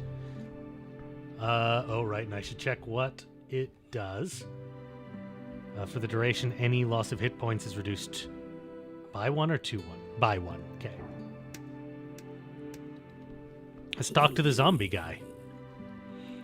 The zombie likes apples. He does not acknowledge my presence. He is unaware of me.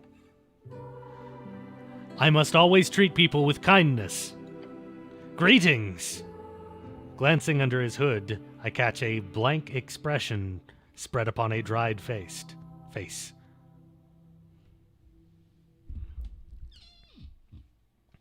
You are the only other person who reads Tolstad the German way that you know. People couldn't understand me during a Community Ebb D&D one-shot. Fascinating. I spent enough time in Germany that now it has permanently altered my dialect. I'm also a mess with capitalizing now. Because now, like, just every noun, my instinct is to capitalize it because of German. It's a problem. I'm supposed to be a writer, but German has destroyed my ability to know what to capitalize. What is your name, sir? Why is he not listening to me? His glassy dark eyes just stare forward into nothing. This is a reanimated corpse. Oh, yeah, hang in there, Chaucer. I'm assuming you're living in, not a very good place right now. There are certain EU countries that are easier to move into, and once you're there, the gates are kind of open to go anywhere in Europe. Spain's a pretty good place to end up, a little easier to migrate to. I'd look into it. Spain's a lovely country. Sir, are you a member of the undead? Should I defeat the zombie? Does my heart tell me that zombies need defeating? My strength says it would be easy. That says nothing about my morality. Are you a member of the undead? He says nothing. What you doing? He's trying to clear a path. Oh, over to those stairs. He's probably been doing it for a very long time. I'm not going to attack the zombie. I must always treat people well. Can't reach it. Oh, I see. I see. Okay, so I've got to deal with this stack of apples somehow. Oh, wait. No, I can just go up these stairs. Forget all that. Did not expect things to get this nuts this fast. Yeah. Unfortunately, that's kind of the way it's all going, isn't it?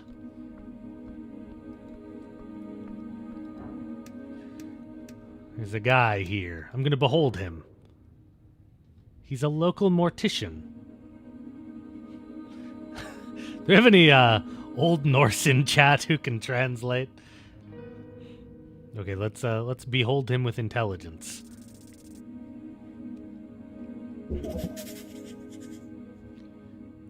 Did I get anything? No, I got nothing. Okay. Let's engage.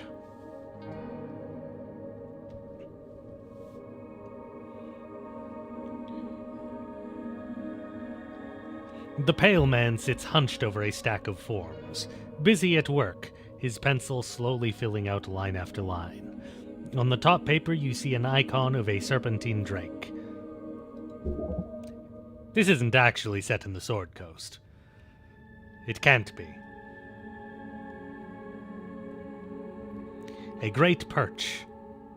There are official documents of the city. Up and about, are we?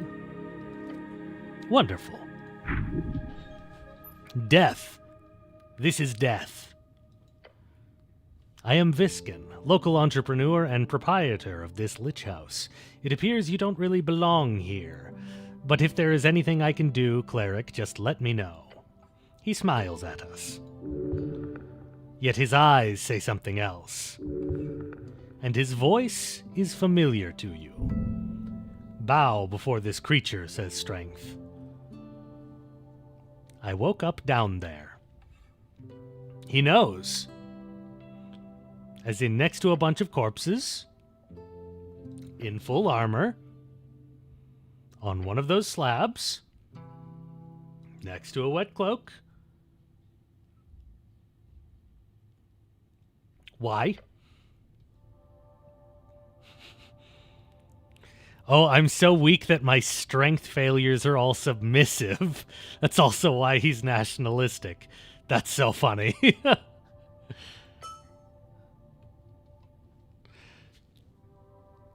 I'm afraid to say you've been through quite the turmoil, cleric. I died, didn't I? Okay, so I suck up to authority because I'm so weak. I will remember this about myself. I am a good-hearted, intelligent, but constantly submissive cleric. Shaikon, been enjoying your videos quite a bit ever since I saw your Ravenloft video. Glad you could catch a stream. Well, thank you so much. I'm so glad you've been watching for so long. It's been amazing how many people have stuck with the channel for all this time since those videos. I have to do a revisit to Ravenloft at some point, because those videos that I did about Ravenloft were not in the format that I have since come to do videos, and you know, there's just I didn't get to fully cover the setting, and I would like to do that sometime in the future. I think that's probably my October project, is I want to revisit Ravenloft and talk about it. Probably about more things than just, like, Barovia, right? Anyway, those fishermen who brought you here certainly thought so. Ah, the eyes of working men do not deceive. They're too working class to lie about the fact that I am dead. Not that I blame them. You weren't exactly in prime condition. Prime condition? You're always in your prime condition. Constantly, at all times. Wisdom says I'm never in my prime condition. They'd caught you in their net, believe it or not. Such a strange tale. Where are these fishermen? Didn't ask their names. Maybe Water Lane? It's a trade port in the center of Tolstad. It is the marvel of dwarven engineering.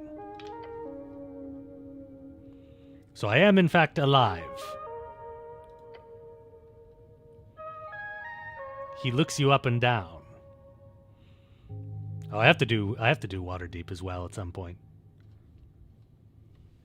Oh, thank you, Laughing Vorlon. You got a dip?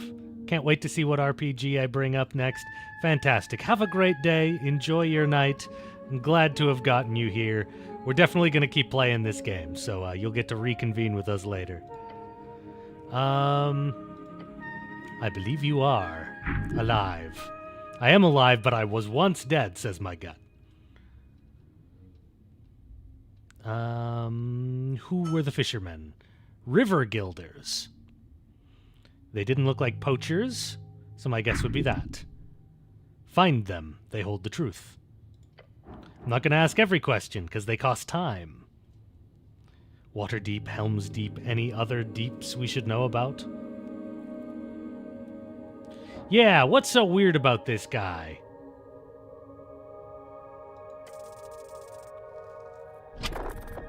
No!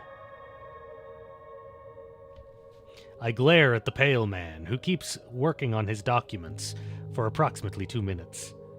I feel stuck in my thoughts. I don't mean to imply I know more than an honorable Earthguard member, my good cleric. However, you must certainly have more important things to do on a day like this. He is correct. Maybe we can get back to this later. Some dice checks are locked on a failure and can be attempted again later. Some checks are unlocked on a long or short rest, or by spending shards of Jor. But a roll with a very high DC should probably be lowered before attempting again. I wish you luck on your endeavors. Yeah, tell me about the zombie.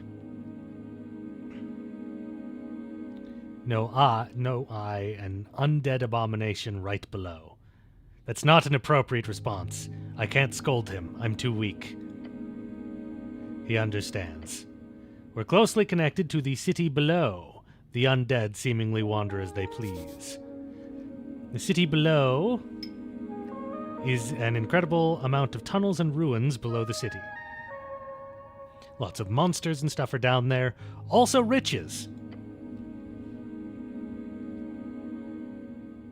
I will not have to take this up with Lady Sageleaf. I pay good crowns. Those are the clerics, right? Oh, Halfway Bridge Tribe. One of the 3 goblins. He is utterly lying. No, actually, I don't believe you. What do you mean, cleric? This zombie is illegally he's got an illegal zombie. You can't have... That's against the rules.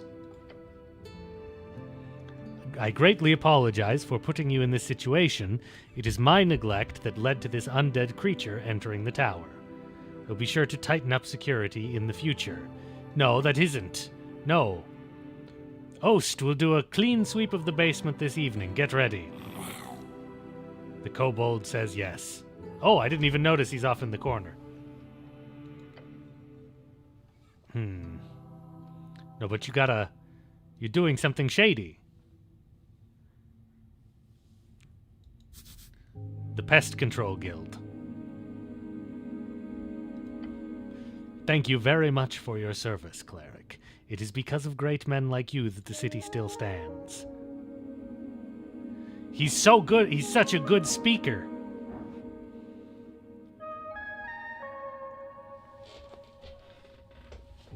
He's rizzing me. I'm too weak to do that. I'm not very charismatic, but let's try it. Oh man, his words are too good. His words are too good, man. I'm powerless. I think that I agree, and whatever compromise we do end up at, I feel lucky to have had your expertise here. He's too good. He's a suck-up.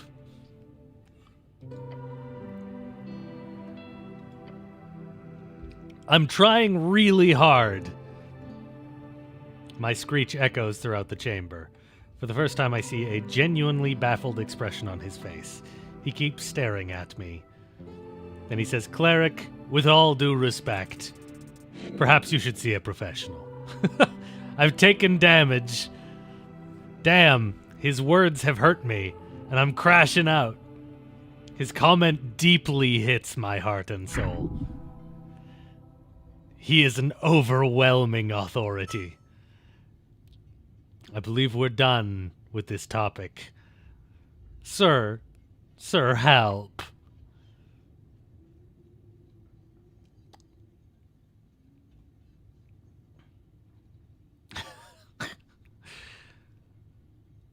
Spellcasting. He knows quite a bit. He seems wary on the subject. How do I get more spells? 2 ways. You could spend time learning them, drafting pages out of the palace archives, or the great library of the towers, since you obviously would have some access to that. However, I don't believe you have time for either of those options, so I would suggest the other route. Spell scrolls. Oh yeah, I saw one of them downstairs. It's a piece out of his collection. You're very much allowed to indulge, cleric. I am happy to assist the city in any way. He put them out for you on purpose. Why? Now, Tolstad is filled with all kinds of strange caches, so you'll probably encounter more by just looking around. If you get your hands on a scroll, then just memorize it. Cantrips or spells, doesn't matter. I'm sure you're talented enough to memorize them on the spot. And I absolutely am, and I'm going to be heroic about this. He nods to you and goes back to your writing. Well, he's got a big collection, he said, so teach me a spell. He does not have time for a lecture. After the election, he could make time if I'm interested. Great knowledge awaits. Beware, his tutelage holds evil. Until then, you are free to browse my collection. This man is evil, says my heart. And of course, I have learned Charm Person. Well, that's good. Intelligence says it's a diabolical spell. The towers teach it to higher-tier spellcasters despite its first level. It's a shortcut to charming people, but you gotta be careful with the fallout. That sounds like an unkind spell to use. If you want to practice, feel free to cast anything non-lethal on Ost. Wow, that's evil. I'm not gonna do that.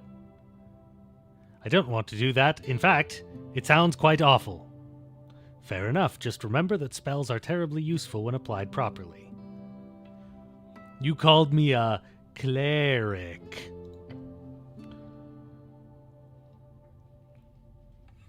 Why do I have to be anything? He shrugs. I suppose labels are constricting. He gets it.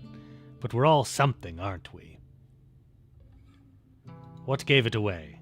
The facade drops for but a moment. A heavily armored man in Earthguard colors with a praying book on his hip. Thoughts land on the pages of spells you've meticulously worked on for years. The book is not in your possession right now, but it must be near, if the Pale Man has seen you with it. They might have found you in the river, but you're clearly of city stock. I am indeed the cleric. Good for you. Though I'd love to ask, what kind of cleric are you? Type? Yes, if you are a clergyman, you might run a congregation for a local religion or deity. Then there are clerics of the bureaucratic variety, city officials speaking for the religious state. You, however, must be an arcane cleric, one of the three pillars of magic. It is represented by the forces that make up all esoteric events. Those who play Jor's strings tap into these powers, programming the laws of existence around their whims. The ley lines of esoteric power that hold the realms together. No, I am the chosen one. I am a boring bureaucrat. I am a basic clergyman. No, I am a basic clergyman. I am a humble man of the cloth. I see. Many say religion is dead on the coast. Perhaps some still lingers. He does not see that as a good thing. Okay, thanks for all the help. I should go. Before I go, collect all my belongings. What belongings? Quite a lot of them. My uniform, my cloak, and a voting card. A peculiar voting card. Every party had been marked on it. I'm assuming it's yours. Sorry, I'm pretty indecisive. I asked Ost to lay the surviving pages of my spellbook to dry over there. And he looks at the pocket watch on his desk. That is an esoteric pocket watch. You may have it, cleric. It will surely prove useful to you.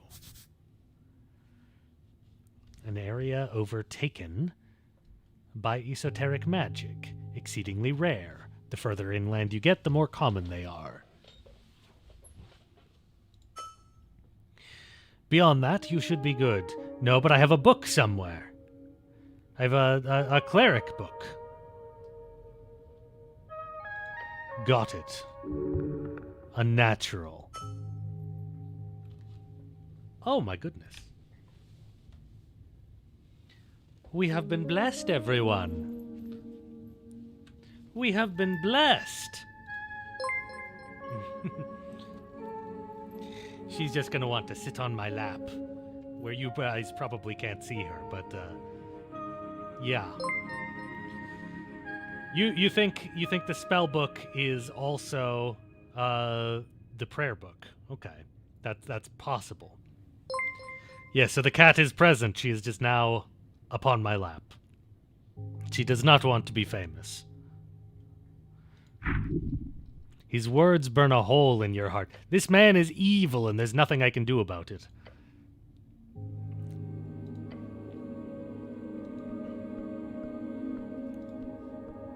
A book. Behold. What is it? Ah, it is my prayer book. The book is ruined. Most of the pages, while dry now, are completely drenched. Only a few pages of the Sati brackenish papyrus pages are still readable. They appear to contain some kind of undecipherable symbols. Askani writing. Of the most basic kind. Wait, no. Someone had attempted to dry this to the best of their ability. No, no, no! This is my prayer book. So many hours are wasted. You would have to rebind the whole thing. It's ruined. But that'll cost a fortune.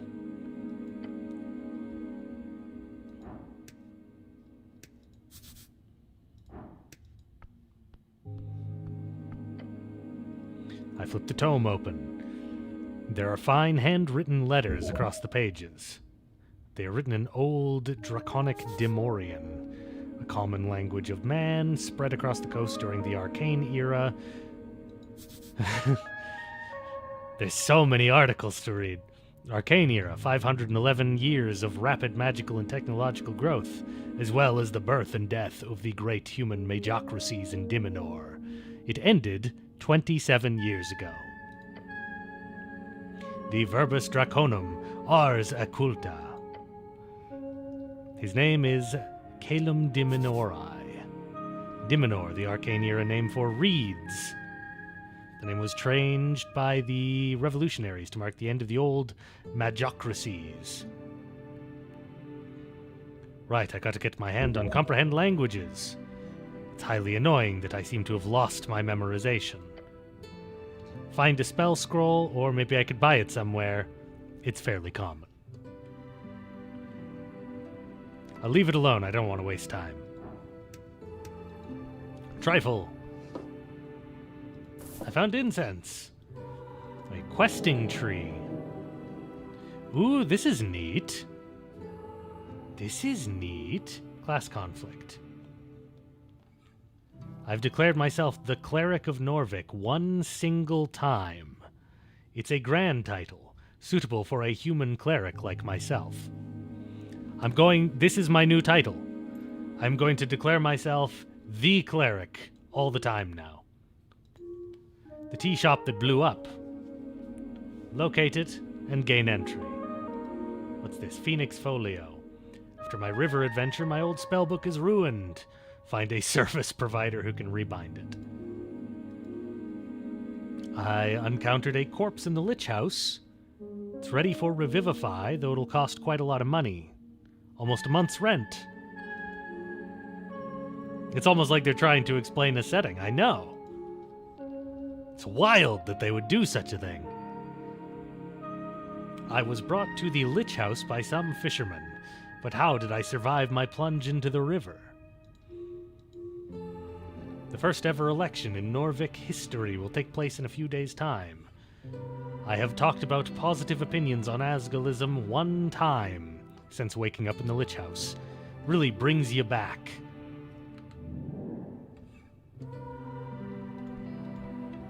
Oh. Books. Too much reading. So many books, basic manuals, histories, novels. Some of them stand out to me as classics. It could be useful to refresh your mind.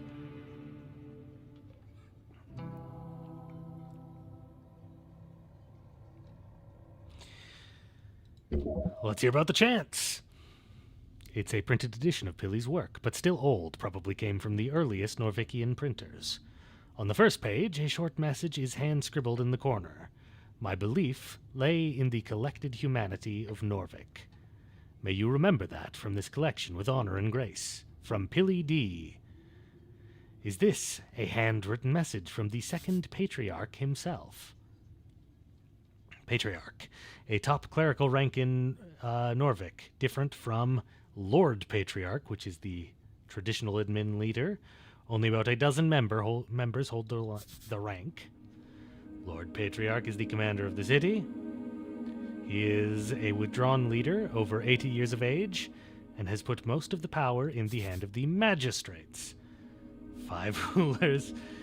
There's the Coin Lord, Home Lord, Shield Lord, Food Lord, and Law Lord. Each has a unique role in the bureaucracy. In the palace, The Palace District. Continue. You feel faint. Are you even able to hold such an artifact?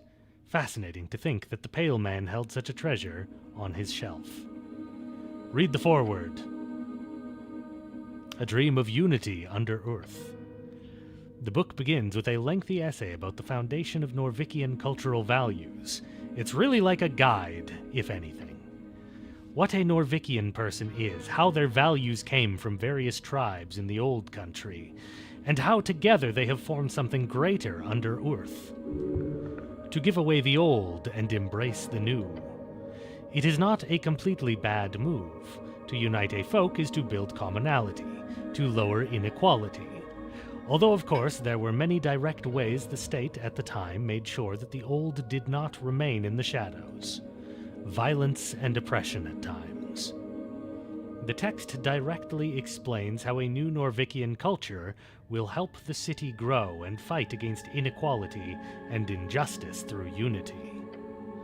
Mainly by being generous and not hoarding wealth. Then finally, it does touch upon the connection with the dwarves and how the spirit is not contained within only humans. That's a long foreword, but it's a lovely sentiment. Something to live up to. Torna's Lament. I went with you to foreign shores, my lord, my guard. I pray you keep from harm the beasts, each shard a proof of your devotion. Thus I give myself to your folk. I give my life for a home at the river, in that sliver of land.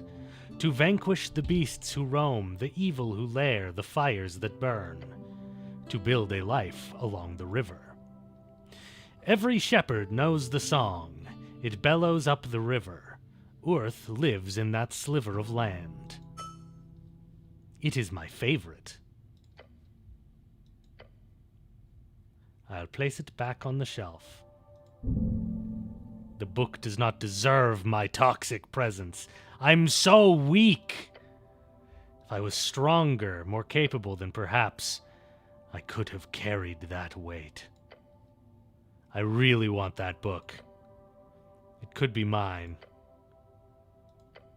Oh my god, that was just one book. Okay.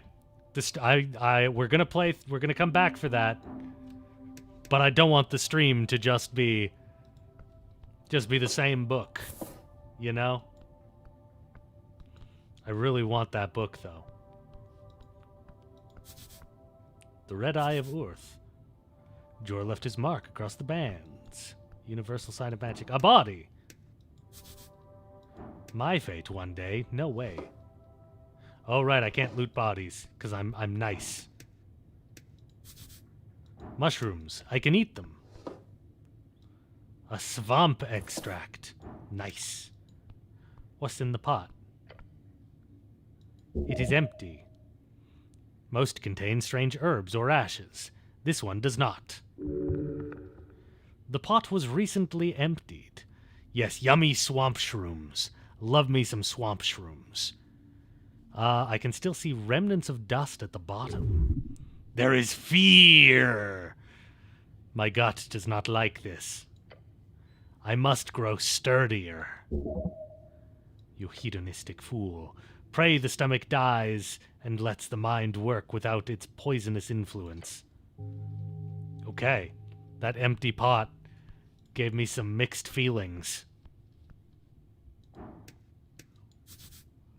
An unlocked chest full of rocks. Human no cause trouble. No trouble. Behold!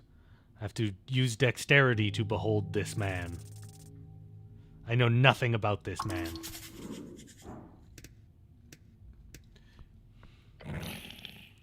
Wiggling his little clawed feet, the kobold follows my every move with cold and unflinching yellow eyes. Master says you behave. He is very cute, isn't he? You're adorable. He glares at me. Complete and utter annihilation. The aura of a conqueror. A killer. Your soul shudders. Oh, I'm very weak, so I'm going to avert my pathetic human gaze. The kobold looks at me with a cold expression, determined, confident. He's not glaring at you. This is just his default expression. I have some questions. Short questions. Go. You wouldn't actually shoot me, would you? No promise. Do you have a license for that crossbow? It's his crossbow. Yelgan's Accord, a signed agreement between districts in Norvik allowing the free use of arms and magic below a reasonable amount. It would allow a freelance mercenary the access to a crossbow, for example. What does a reasonable amount mean? That question is why the Yelgan's Cord is a complete disaster. I do apologize. It is his crossbow. But can I borrow it? Human is kidding, not funny. For whatever reason, he must have been ordered not to hurt you. Don't push it. The kobold says go away. That wasn't a question. It was a demand. Well, this guy's gonna kill me, so I'm not gonna take the crossbow. Where were you when the tea shop exploded? Incident? Tea shop blow up. Boom. Did you boom it? I wish. Tea shop explosion would be fun to set up. When it happens, I was on Waterlane on a mission. What were you doing on Waterlane? Milk. He was doing milk. Deliver. You deliver milk. He has a side hustle. He's a milk kobold. Kobolds don't even drink milk. I want to know more, says intelligence. Charisma wants to know less. What game is this? This is Esoteric Ebb. Also, hello, Wally. I will ask the kobold questions about the milk. The kobold stares at me. Yes, it's Dungeons and Dragons Elysium. Oh, the cat is attempting to interfere with my keyboard. Little Azura. The kobold stares at me. The milk situation is super intense, you guys. Who buys the milk? Do kobolds produce milk? I got a lot of milk questions, man.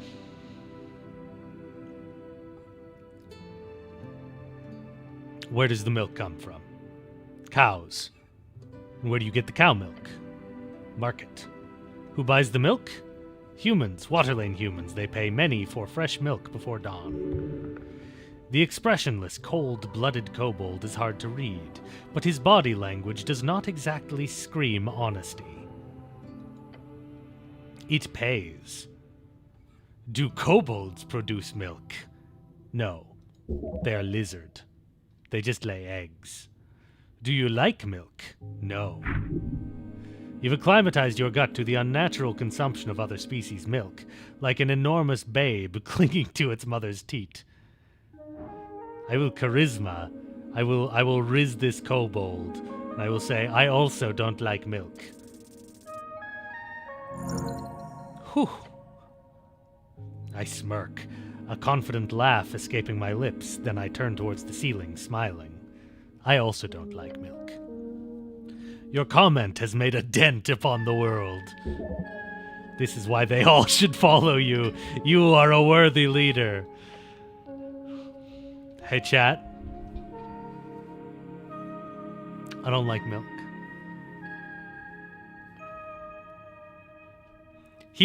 Main character thought he was cooking with that one.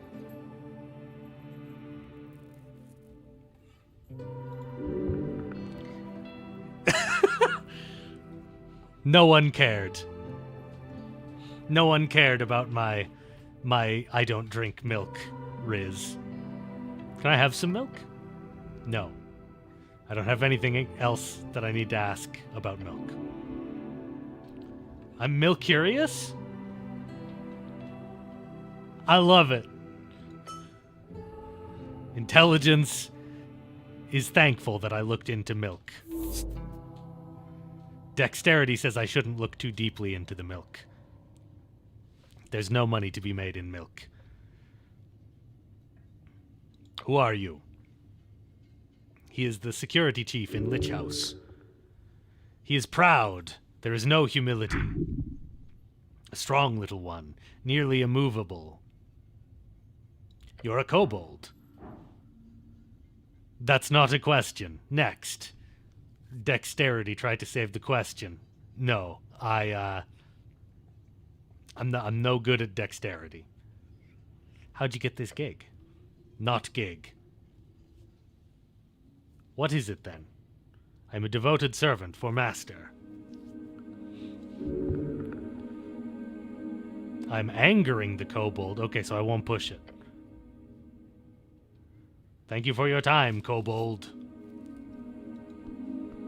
Now we go off into the city. There are voices upstairs. It smells like salt.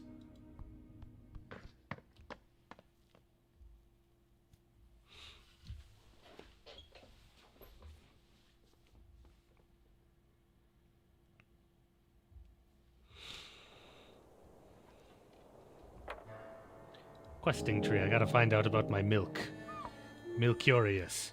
Crown collection, coin capture, cash kidnapping. There are many ways to describe it. Get rich or die trying. The only way to do it is obviously to get this milk delivery gig. Try checking around Waterlane in the morning. Okay, so I can earn money by delivering milk in the morning. Well, what's all this then?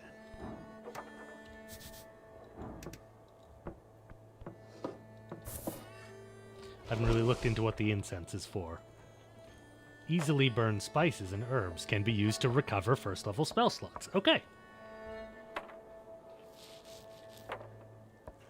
Shard of Jor. Used in dialogues to unlock dice checks. A small fungal spore. Gives me +3 health. Okay.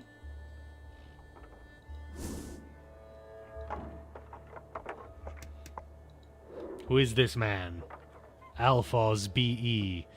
Okay, I'm good at Constitution. Okay, I've finally passed a behold check. He stands by his ideals with gut and little else. Yeah, because he's a constitutional guy, I guess. Can I behold with... Right. I can only behold with... Oh, oops. A push will earn his respect. That is his way. Okay.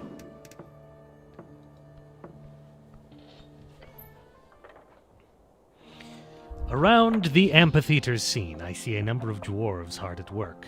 They're constructing a banner of some kind, carrying a bright green flag. The banner of Asgal, the Fool. One of the dwarves stands to face me with a furrowed brow. He appears to be in a staring contest with the orc on the other side of the theater. Oi, Mr. City Man, he calls out as you approach. We've made it clear already we're not moving, not one bit. He shoots you, a shit-eating grin. The dwarf gets extreme pleasure from telling you to fuck off like this. That's no way to greet the cleric of Norvik. We're supposed to give this guy a push. That'd be nice. You lean a little further into being a cleric. I gain some XP for choosing this class 2 times. The dwarf glares at you. No, I don't see why I would. You hear the other dwarves laughing behind him. Nothing illegal going on here. Nothing at all. He's only saying that because he's had to defend himself quite a lot lately. I'm gonna push him, again. Nothing illegal, huh? We have the papers. Nothing illegal at all. A half-truth. They are both guilty and innocent, just like me. One of the older dwarves spits on the ground next to him. Do you even know who you're talking to, child? This here be Alphaz of the Bon Emvers, foreman of the Asgalist movement of Norvik. He's done more good than all you Earthguard combined. A true speaker for Asgal. Damn, that's a lot of good. Shimmy exaggerates, he gives the older dwarf the stink eye. I'm also not in any way proud of my heritage. Nobility is just the poisonous hierarchy. See you later, Cass the Lass. Typical talking points. Just wanted that to be clear. Don't mention the whole noble thing, it'll just piss him off unless I want that. So about Asgal. He is a controversial figure in Dwarven myth, as well as history. I like him. He's cool. Like, he's Asgal, the great, the kind, our liberator. I apologize. He is cool. Yeah, very. Gotta ask, though, is this a religion? Most certainly not. Is it a cult? I don't know who you've been talking to, Mr. City Man, but let me assure you... Oh, I lost the accent. Asgal was no god, or demigod, or anything related to it. He was just a simple man with a dream of a fair and just society. Nothing more. Ouch. Sore spot. He is infuriated, but not because of you, but because he has defended this position many times. You boys setting up a play? He spits on the ground. We're holding a rally for the cause. This evening, workers across Tolstad will gather to hear the word of Asgal. And no one's going to stop it! I hear laughing coming across from the theaters. Papers, Alphas. So, what do you want? That orc lady, super annoying. That's putting it mildly. So, it is forenoon, I get the lads together, and when we arrive, that cursed woman is standing there. The dwarf shudders. She starts complaining. She reaches for something in his pocket and takes out some documents. We show her the papers. And the papers are no good, she says. Bah! Real convenient, I say. No, there's nothing wrong with these papers. We're in our rights to speak out against tyrants and burghers. Burghers, Borgar, the craftsmen, merchants, and notably higher-standing citizens in comparison to those of rural roots.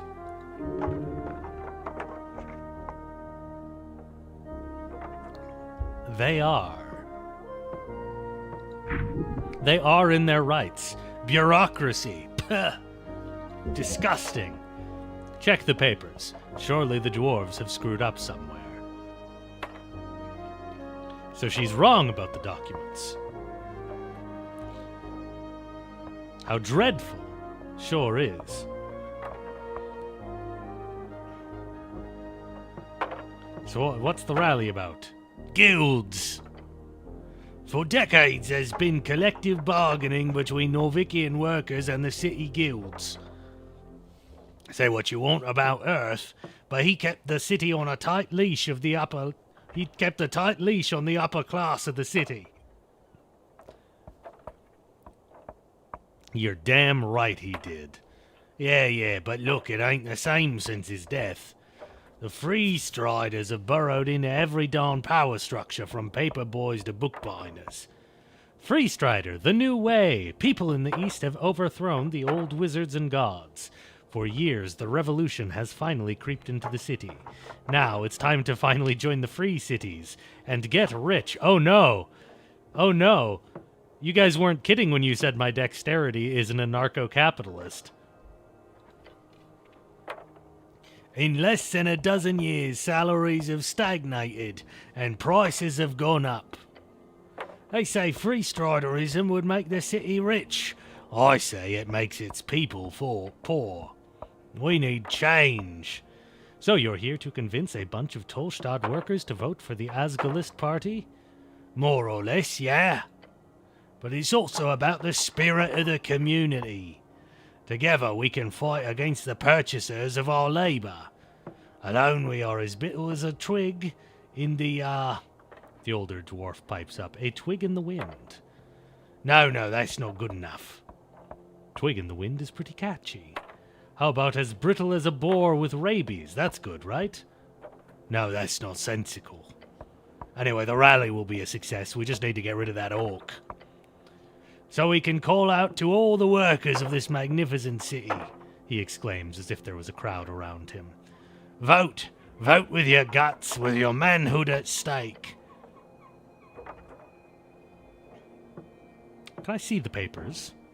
Why? Let's make an argument as to why I should get the papers. I went to my mind palace, I have constructed an argument, and I'm an expert, and that I'm on their side. I am an expert. Are you now? Yes. Also, I'm on your side. Are you now? Now hit them with, I'm your best shot at getting out of this. The dwarf grumbles. His eyes go from you to the orc behind. Fine. The dwarf sighs and grabs something in his pocket. I have gained the documents. I trust you with these documents, city man. Tell us we're in the wrong, I dare you. Because we're not, the older dwarf joins in. Take a step back and check it out. Let's see what's actually going on here. Okay, I'm gonna have a look. Documents. Oh, here's my prayer book.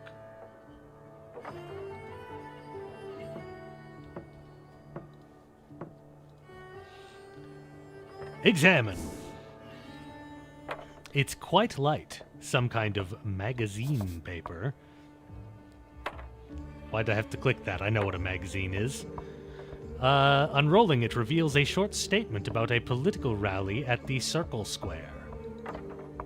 Permission of public gathering accepted, it says, in big letters at the bottom, followed by a signature.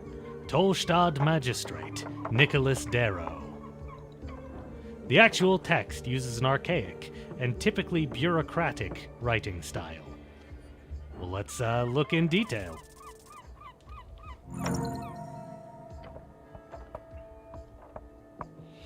You scan the text again, checking for spelling, phrasing, and terminology. It is perfect. Not a single error. Except the date. It says their rally is supposed to be held on the 16th. The document is perfectly legal, but it is expired. Let's look at the date. It's expired. Have I seen this document before? Never. They must be rare. Cool document. My intelligence says it's not a cool document. I stopped looking. And talked to him. About the rally.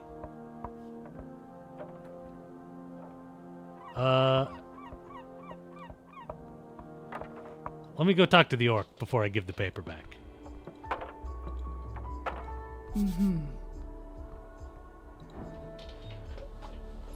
Let's just check what it says on the quest here.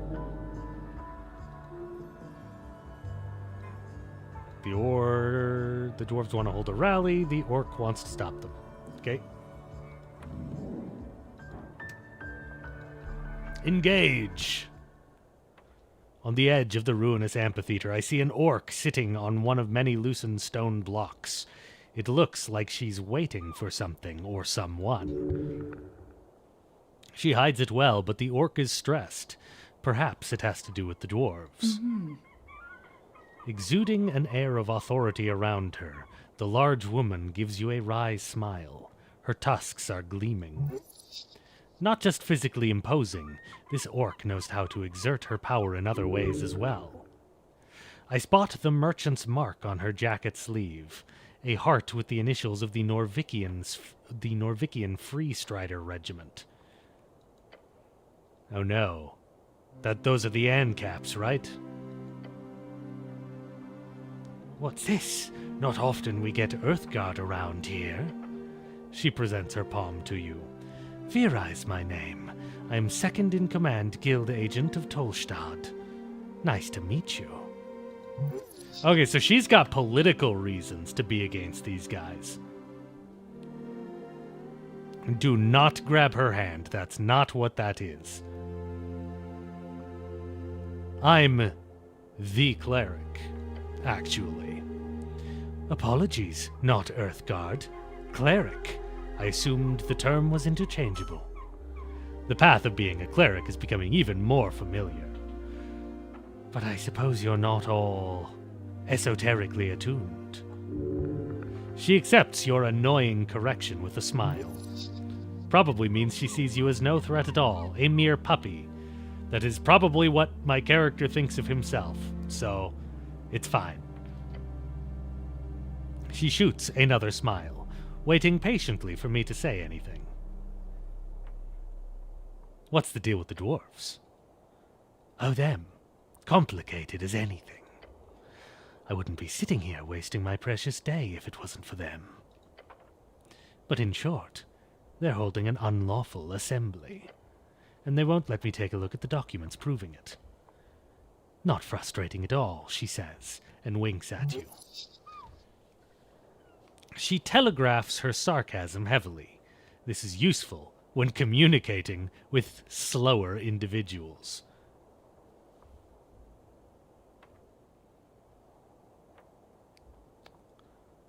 I spoke with Alphonse.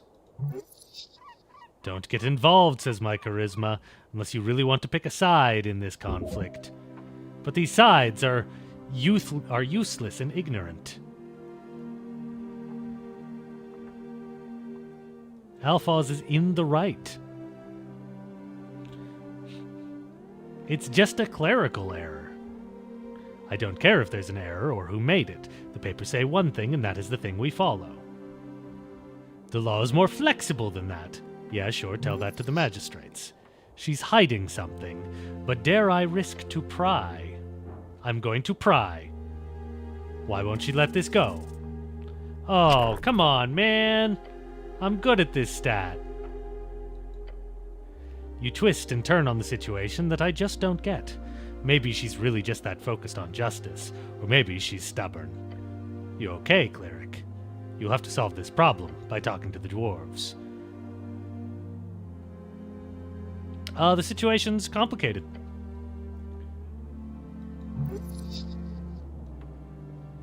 I gotta go.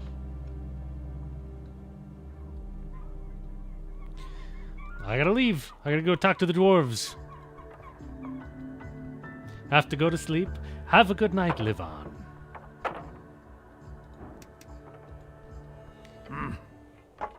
So about the rally. I checked the papers. Yeah, the papers expired. I know, but the date's just a mistake, you see. I had this signed by the magistrate 2 days ago after this supposed expiry date. Well, they must have done it on purpose. Exactly. That's what I've been saying, Alphonse. I hate the government so much. Yeah, fuck those burger fucks. Bah! The dwarf shouts onto the amphitheater. It doesn't matter. Whether Darrow fucked us or not, we're here and they can't make us leave. He gives you a menacing glare. I hope for your sake you're not the sorry lad she's hired to do the deed. I am the dispenser of justice. Then tell that orc free fucker to leave us be. Fanscap. A dwarven word meaning devilry, common curse word. That was a swear word. You could tell because of how he said it. I should make the orc leave.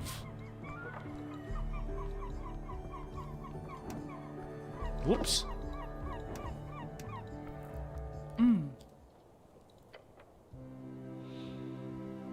I'd like to know more about you. Where are you from?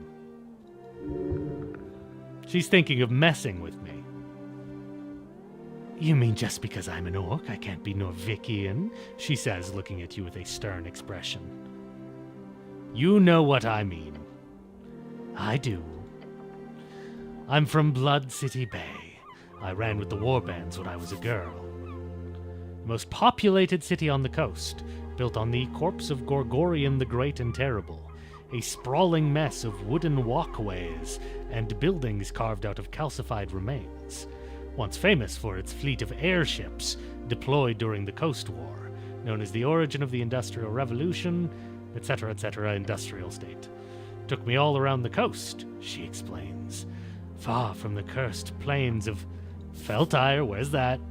Elven ruins, fertile lowlands, Blood City Bay. Okay. We were hired during the Third Revolutionary War in Reeds. When it was over, I stayed behind. Reeds, one of the eight bands. Okay. All those memories seem to be coming back to her. She's seen a lot. So you're working for the Free Striders. I don't work for the Revolution. It's just a revolution.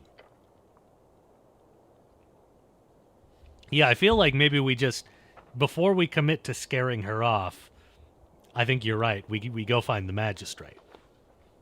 She works for the Ascani Reeds Trading Company, one of the many branches of expansionist organizations along the coast.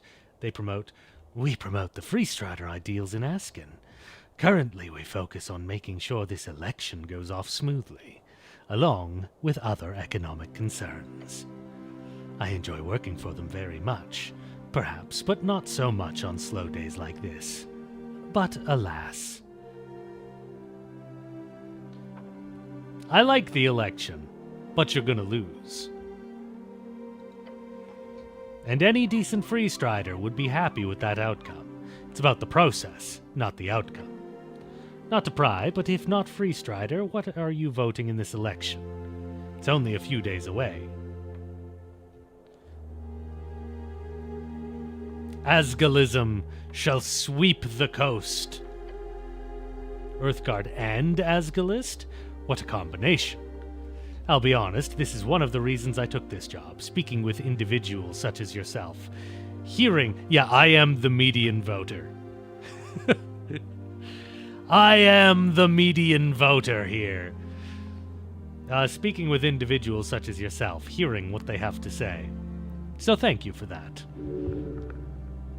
She is being genuine. What's it like being an orc in Norvik? My kind is quite rare, so...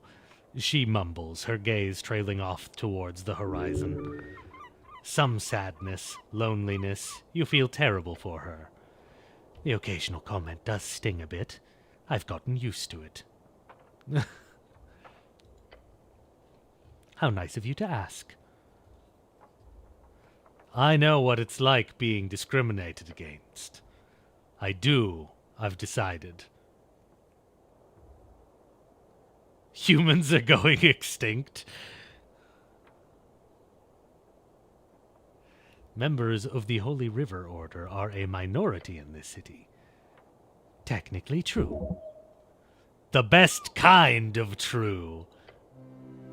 Cleric, you truly are an enigma. I bet we could make her leave if she enjoys us flirting with her. She covers her mouth and tusks with a hand. Phylogenistic agenda.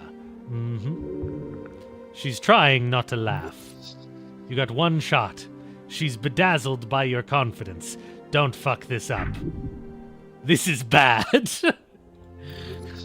Tell her she has nice tusks, says Okay, charisma's wrong here. I bet you could carry me around like a straw doll. I'm just a wimpy little cleric boy. You could throw me over your shoulder. You bet your sweet ass few men get that privilege. She's desperately trying not to laugh. Sweat. Tremors. Be wary. This could end very badly. Let's try and save this. We got some power here. Your mind races as you feel something within reach out towards the orc lady. For a moment, you see yourself through her eyes. Suddenly, you realize how awkward you're being, but also how you can save the situation entirely. Is this it? The forbidden art? Too powerful for any one man to wield. Is this the power of empathy? Really? Charisma has never heard of empathy. This is not difficult. I'll use some empathy. All right, this orc, she likes my straightforward attitude. So ask her, in a confident tone, something like, I know this great place down by the river. When I'm done saving the world, let's go eat there. The orc chuckles. I'm curious to see what's underneath that helmet of yours. Fine, human, but after the election. I'm quite busy till then. Cool. Okay. Score. Anything else we wanted? I'm done. Oh, silly of me, talking about myself all the time. What about you? I am your savior. Or I am a literal walking corpse. I'm not important, stare off into the distance. Yeah, that's the way. We're all mysterious, you know? Saying it like that makes you sound anything but. I nod my head and leave. So we're definitely not siding with her, but we are going on a date with her. Women, they're everywhere. Your worth as a man is based only on the admiration that I get from them. My goal? Get a date. A real date. Good luck. No need to worry about it. Cool. I am now worth something as a man. That's what the thing said. Ooh. Eggs? Yo, eggs? I see a bird's nest. It's got some eggs. And a shiny as well. It's unguarded. Must be a gull's nest. It says you say it's not a great motivation. This is true, but the game... Excuse me. The game says that this is what motivates me, and so therefore I am motivated. Just don't climb out there, man. You'll die, like for sure. With the cantrip Mage Hand, I could grab it. I'm not going to do that. Stop leaning over the edge. Okay. Well, here's what I'm thinking. We have completed an objective. And we've been going for a while here, so I think I am going to end the stream here. We're going to pick this game back up later. I like it. I want to keep going with it. Yeah, so it'll probably be no earlier than Tuesday, I think. Let me get the screen all big. Thank you all so much for being here this morning. Just a quick little easy stream. What do you guys think of the game? We did come here. We did come here for the purpose of determining if this thing deserves the D&D tag on stream. It's pretty D&D. I agree. I think it's totally right to use the D&D tag on Steam. We're using the D&D stats. Someone said in the chat that the devs had based it on their D&D campaign. It really does just feel like D&D Disco Elysium to me. Gives you updated my journal vibes? Absolutely. Absolutely. So I think this one gets a pass. Dungeons and Discos. I'm enjoying this immensely. We'll try and finish this on stream as like a bonus thing over the next couple weeks. So I'm gonna end it here. I've got some mage reading to do for the rest of the night. The stats behavior reminds you of Slay the Princess. Fantastic game. Love Me, Slay the Princess. Very, very good game. Yeah, and I'm excited to see where this goes next. So I'll let you guys go. Thank you all for being here, and I will see you probably early next week, like Tuesday or Wednesday or something. If you're not already in my Discord, let me drop a link to my Discord so that you guys can get in there. And my stream schedule, I will be posting it there.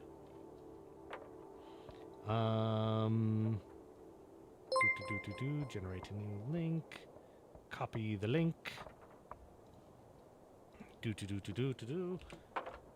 Posted it in Discord there. Or in YouTube chat there. Now let me post it in Twitch chat there. So if you go in there, you will find my Discord. Oh wow, Existential Nerd, you beat me there. Oh, Wallykin, you have subscribed with Prime. Thank you so much.